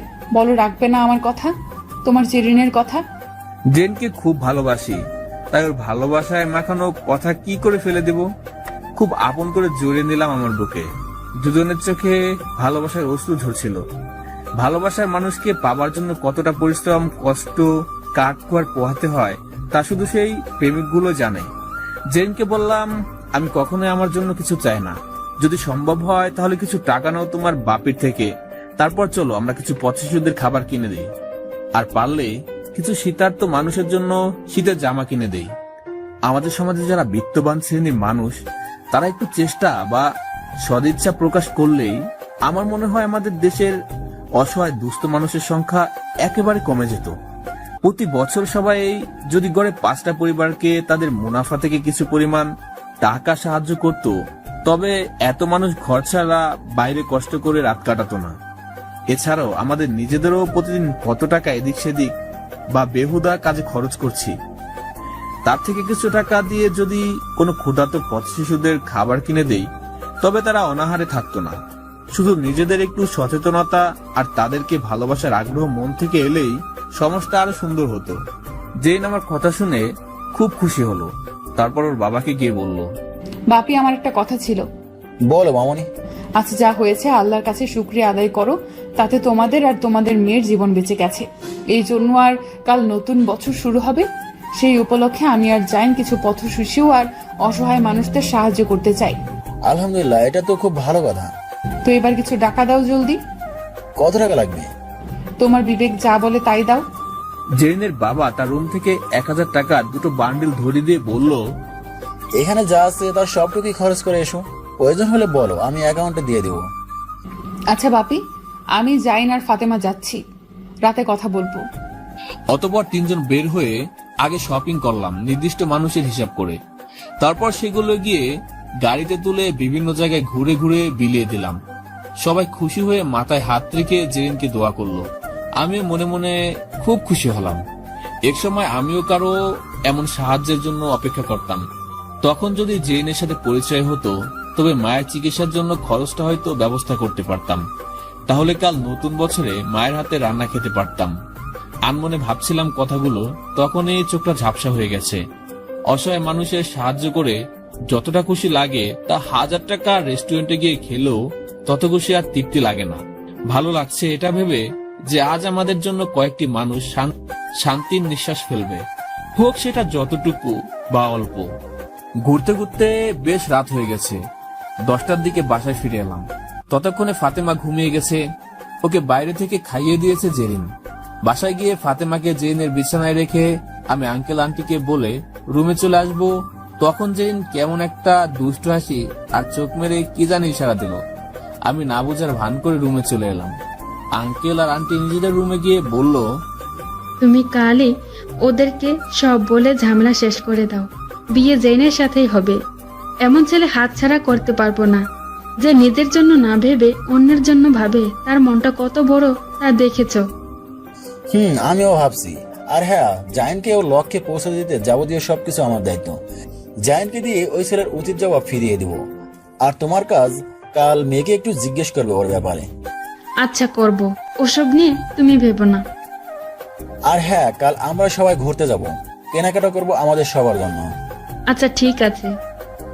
আঙ্কেল আন্টি ঘুমিয়ে গেলে জেইন আমার রুমে আসার প্রস্তুতি নিচ্ছে। ঠিক তখনই আমি ওর পেছন থেকে জড়িয়ে ধরে বললাম, চোরের 10 দিন, ফেরস্তের 1 দিন। আমার ঘরে চুরি করে আসো প্রতিদিন, আজ আমি তোমার মনের ঘরে ডাকাতি করতে আসছি। কি করতে পারো তা ভালো করে জানা আছে আমার, যত সব। তাই তো আজ বোঝাবো, ডাইনি। তো কি বোঝাবেন জনাব? তাই তো আজ বোঝাবো জায়েন কি পারে। ভালোবাসার সাগরে কি করে সাঁতার কাটতে হয় সেটাই শিখাবো। জেরিনকে কিছু বলতে সুযোগ না দিয়েই ওর ঠোঁটগুলো আমার ঠোঁটে চেপে ধরলাম, যেন 1000 বছরের ক্ষুধা জমে আছে দুজনার ঠোঁটে। সেই দ্বিঘিন্ন ক্ষুধা যেন আস্তে আস্তে সমস্ত শরীরে ছড়িয়ে গেল। একে অন্যের সাথে মিশে যেতে ইচ্ছা করছে। রুমের লাইটটা বন্ধ করে জেরিনকে সোফায় নিয়ে সারা শরীরে চুমু খেতে শুরু করলাম। আর সবটাই আমাকে ফিরে দিতে ব্যস্ত এই দুষ্টু জেরিন। পাওনা মেটাতে তাৎপর যেন দুজনে। জাইন, এই কয়দিনের সব কষ্ট ভুলিয়ে আজ নতুন বছরের শুরুর আনন্দের সাথে আমাকেও খুশি করে দাও। সেই আনন্দ ভাগ করতে আজ তোমার কাছে এসেছি। রাত বাড়ার সাথে সাথে দুজনাতে মিশে গেলাম ভালোবাসার গভীর বন্ধনে। সারা রাত জেনের সাথে ভালোবাসার সাগরে ডুবেছিলাম। ভোর আবার একটু আগে আমার রুমে গিয়ে ফ্রেশ হয়ে নিলাম। পরদিন সকালে আঙ্কেলে বন্ধু হলো বিয়ের কথা পাকা করতে, কিন্তু আঙ্কেল আন্টির কোনো মত না থাকা সত্ত্বেও সহজে জানাতে সংকোচ করছে। ইতিমধ্যে জেরিন হাজির ওখানে, সাথে আমিও। আঙ্কেল বলল, দেখো, বন্ধু সম্পর্কে আরো মজবুত করতে চেয়েছিলাম। আর তোর ছেলে পড়াশোনা, ব্যবসা সব মিলিয়ে পছন্দ হয়েছিল শুনে, কিন্তু সেদিন সামনাসামনি দেখে বুঝলাম তোর ছেলেকে কাগজের শিক্ষা থাকতে পারে, কিন্তু বিবেকের শিক্ষা বিন্দুমাত্রও নেই। কি বলিস এসব? কি করছে আমার ছেলে? আমি কাকে আমার বাসায় রাখবো না রাখবো সেটা একান্তই আমার ব্যক্তিগত ব্যাপার। আর বিয়ে না হতেই বাবা বাবার ডাকটা খুবই অশোভনীয়। এতটুকু কমন সেন্স নেই। কাকে কতটুকু সম্মান দিতে হয় সেটাও জানে না। শোন, এই জায়েনকে আমি বস্তি থেকে আনিনি। আমার মেয়ে ওকে নিয়ে আসছে, কারণ আমার মেয়ে ওকে পছন্দ করে, ওর সাথে পড়ে। ওর কষ্টটাকে নিজের মতো করে অনুভব করতে পেরে ওকে আমার বাসায় এনেছে। ওর এতিম বোনটাকে নিজের বোনের মতো মানুষ করার দায়িত্ব নিয়েছে। সেই ছেলেকে নিজের পরিবারে এমন একজন মনে করি, আর ওকেই তোর ছেলে অপমান করলো। শোন, পোশাকে মানুষের ছোট বড় যাচাই করতে নেই, তার ব্যবহার মন মানসিকতা দেখে বিচার করতে হয়। সেটা তোর ছেলেকে বোঝাস। আমাকে ক্ষমা করে দিস, তোর উপকার সারা জীবন মনে রাখবো। দোস্ত, আমার ছেলের পক্ষ থেকে আমি ক্ষমা চাচ্ছি, কিন্তু বিয়েটা ভেঙে দিস না প্লিজ। আমার ছেলেটা জানি কি করে বসে। কিছু করার নাই, আমার মেয়ের সুখ আমি নষ্ট করতে পারবো না। আর আরেকটা কথা শুনে রাখ, সবার সামনে বলি, তোরা যে ছেলেকে অপমান করেছিস, আমার মেয়ে বিয়ে সেই ছেলের সাথে দেব। আঙ্কেলের কথা শুনে রীতিমতো অবাক হয়ে গেলাম। উনি কি রাগের মাথায় এমন বলছে, নাকি বন্ধুকে এড়ানোর জন্য এমন বলছে, কিছু বুঝতে পারছি না। তারপর আঙ্কেল বলল, আমরা নিজেরা ঠিক করে রেখেছিলাম জাইনের সাথে বিয়ে দিব। জেইনের ঠিক তার পরের দিনই তুই এসে জানিয়েছিস। মনের বিরুদ্ধে গিয়ে তোর কথায় রাজি হয়েছিলাম, কিন্তু আল্লাহ যা করে তা ভালোর জন্যই করে। যাই হোক, তুই এখন আসতে পারিস। মেয়ের বিয়েতে দাওয়াত পেয়ে যাবি সময় মতো। আঙ্কেলের কথা শুনে তার বন্ধু ভাঙ্গা মন নিয়ে বিষণ্ণ চেহারায় বাড়ি ত্যাগ করলেন। জেরিন ওর আম্মুর বুকে লজ্জায় মাথা লুকালো। আমি হা করে দাঁড়িয়ে আছি। জেনকে ডেকে বললেন, আঙ্কেল, মামনি, আমরা যে সিদ্ধান্ত নিয়েছিলাম তা তোমাকে না জানিয়েই, সেজন্য সরি। জাইনকে বিয়ে করতে তোমার কোনো সমস্যা নেই তো? জেরিন ওর আম্মুর কানে কানে বলল, আম্মু, আমি জাইনকে খুব ভালোবাসি, তুমি বাপিকে বলে দাও। জেরিনের আম্মু বলল, আলহামদুলিল্লাহ, তোমার মেয়ে রাজি। আলহামদুলিল্লাহ, তাহলে আর বাধা কিসের? আঙ্কেল এবার আমাকে ডেকে বললেন, বাবা জাইন, আমি জানি তুমি এমন ছেলে নাও যে আমাদের কথার বাইরে যাবে, তাই বলছিলাম কে কি বললো সেসবে কখনো কান দিও না। আমার মেয়ে যদি তোমাকে পেয়ে খুশি থাকে, তবে আমি ওর বাবা হয়ে ওর সুখটাকেই বেশি প্রাধান্য দেব। কারণ সংসার করবে তোমরা দুজন, সারা জীবন যার সাথে থাকতে হবে, সে যদি মনের মতো না হয় তবে সারা জীবন চোখের পানিতে ভাসতে হবে। টাকার পিছে দৌড়ে সারা জীবন পার করতে পারলে মনের সুখটাকে কেউ কিনতে পারবে না। আর আমি আমার মেয়ের সুখের জন্য যদি কিছু করতেই না পারি, তবে কি লাভ এত টাকা পয়সা ব্যাংকে ব্যবসা বাড়িয়ে? আমার মেয়ের জামাই হিসেবে আমার যা কিছু আছে সেসব আজ থেকে তোমার। আমার ব্যবসা বাণিজ্য যাবতীয় সবকিছু তুমি নিজের মতো করে দেখাশোনা করবে। আজ থেকে তুমি এতিম নও, তুমি আর 10 জনের মতো একজন। আমি শুধু আমার মেয়েকে হাসি মুখে দেখতে চাই। আঙ্কেল আমার কিছু কথা আছে। হ্যাঁ বলো। আপনার টাকা পয়সা, জমি জমা, ব্যবসা এসবের কোনো কিছু আমার দরকার নেই। আমি শুধু জেরিনকে চাই, ওকে নিয়ে সারা জীবন একসাথে থাকতে চাই, যেখানে শুধু ভালোবাসা থাকবে। আমাদের পড়াশোনা শেষ হলে আপনার অফিসে ছোট একটা চাকরি দিলেও আমার কোনো আফসোস থাকবে না। আমি নিজ থেকে কিছু করতে চাই। আপনার কষ্টের টাকা আমি সহজেই খরচ করতে চাই না। কখনো খুব দরকার হলে তখন সাপোর্ট দিন। কেউ যাতে বলতে না পারে আপনি আপনার জামাইকে কিছু না দিলে আমি কখনোই উঠতে পারতাম না। তাই আমি এবং আপনি কেউ যাতে সমাজে কারো কাছে ছোট না হই। আমাকে শুধু কিছু বছর সময় দিন। আমার বোনও আপনাদের মতো পরিবারের একজন হয়ে বড় হবে। ওর জন্য ভাই হিসেবে কিছু করা দরকার। আমি সারা জীবন আপনাদের কাছে চিরকৃতজ্ঞ থাকবো। আমি জানি বাবা তুমি এমনটাই বলবে, আর এজন্যই আমরা সিদ্ধান্ত নিয়েছিলাম তুমি একমাত্র পারফেক্ট আমার মেয়ের জন্য। কিন্তু যত জলদি সম্ভব তোমাদের বিয়েটা করিয়ে দেব, তাতে অনেক সমস্যা থেকে নিস্তার পাবো। আমি আর কোনো ঝামেলা চাই না। আপনি যেটা ভালো মনে করেন আঙ্কেল। জেনুর আম্মুর আঁচলের নিচ থেকে আমার দিকে তাকিয়ে চোখ মেরে আবার মুখ লুকালো। তারপর আমি ওখান থেকে চলে গেলাম। জেনুর আম্মুকে বলল, তোমরা আমাকে একবার বললেও না। সারপ্রাইজ দিব ভাবছিলাম, কিন্তু আবার চিন্তাও হচ্ছিল তুমি আবার ওকে পছন্দ করো কিনা। আম্মু, একটা ছেলেকে ওর নিজ জায়গা থেকে আমার বাসায় এনে সকল সুযোগ সুবিধার মধ্যে রেখেছি, কেন এটাও কি বুঝলে না? কাউকে ভালো না বাসলে কেউ কারোর জন্য এত সব করে। এজন্য তো আমি তোমার বাপিকে বলেছিলাম জেনের সাথে বিয়ে দিতে। না হলে তোমার বাপের যে বুদ্ধি, তাতে আর তোমার বিয়ে ওর সাথে হতো না। কিন্তু তোমরা যখন ওই ছেলের সাথে আমার বিয়ে ঠিক করেছো, এটা শুনে ভেবেছিলাম বিয়ের দিন জাইনের সাথে পালিয়ে যাব, তবু ওকে বিয়ে করব না। আসলে মামনি, প্রতিটা বাবারই উচিত বিয়ের সময় তার মেয়ের মতামতকে প্রাধান্য দেওয়া। না হলে মেয়ের জন্য সুখ কিনতে গিয়ে টাকার মোড়ানো কষ্টকে কিনতে হয়। কিন্তু কিছু সময় পরিস্থিতি অনুকূল থাকে না, সেটাও মানি। আবার হুট করে কাউকে ধরে এনে বললেও তার সাথে বিয়ে দেওয়া যায় না। এজন্য সবার উচিত অন্তত একটা ভালো মনের ছেলেকে পছন্দ করা। তার টাকা পয়সা না থাকুক, কিন্তু একটা দামি মন থাকবে। ঠিক বলেছো বাপি, আমি জাইনকে এই জন্যই পছন্দ করি। ওর মনটা খুব দামি, আর যেখানে শুধু ও আমার জন্যই, ও আমাকেই শুধু ভালোবাসে। 2 দিন পর তোমাদের বিয়ে। এখন অনুষ্ঠান করব না, পরীক্ষা শেষ হলে তারপর করব। লাভ ইউ বাপি। আমার পাগলি মেয়েটা। জেরিন নাচতে নাচতে ওর রুমে গিয়ে খুশিতে নাচতে শুরু করলো। আসলে যখন কেউ কাউকে ভালোবাসে আর তার পরিবারও তাকে মেনে নেয়, বিশ্বাস করো তখন ওই খুশির অনুভূতিটা কাউকে বলে বা লিখে বোঝানো যায় না। পৃথিবীর সবচেয়ে সুখী মানুষ তখন তারা। ঠিক জেনও সে খুশিতে নাচছে। অবশেষে ভালোবাসার মানুষকে আপন করে পাচ্ছে জেরিন। 2 দিন পর বিয়ে পড়ানো হবে, মাত্র হাতে গোনা কয়েকজন আত্মীয়দের সামনে রেখে। কাজে এসে অপেক্ষা করছে। জেরিনকে ওর আম্মু, খালা, ওর কাজিনরা মিলে খুব সুন্দর করে সাজিয়েছে। কিন্তু জেরিন তো এমনিতেই পরীর মতো সুন্দরী, এর চেয়ে বেশি কিছু প্রয়োজন ছিল না। তবুও মেয়েদের একটা স্বপ্ন থাকে বিয়ের দিন সবচেয়ে বেশি সাজবে, একদম মনের মতো করে। ঠিক সেভাবেই ওকে সাজানো হয়েছে। জেরিন আমার জন্য নিজে পছন্দ করে একটা শেরওয়ানি কিনে এনেছে, আর ফাতেমার জন্য দামি একটা ফ্রক।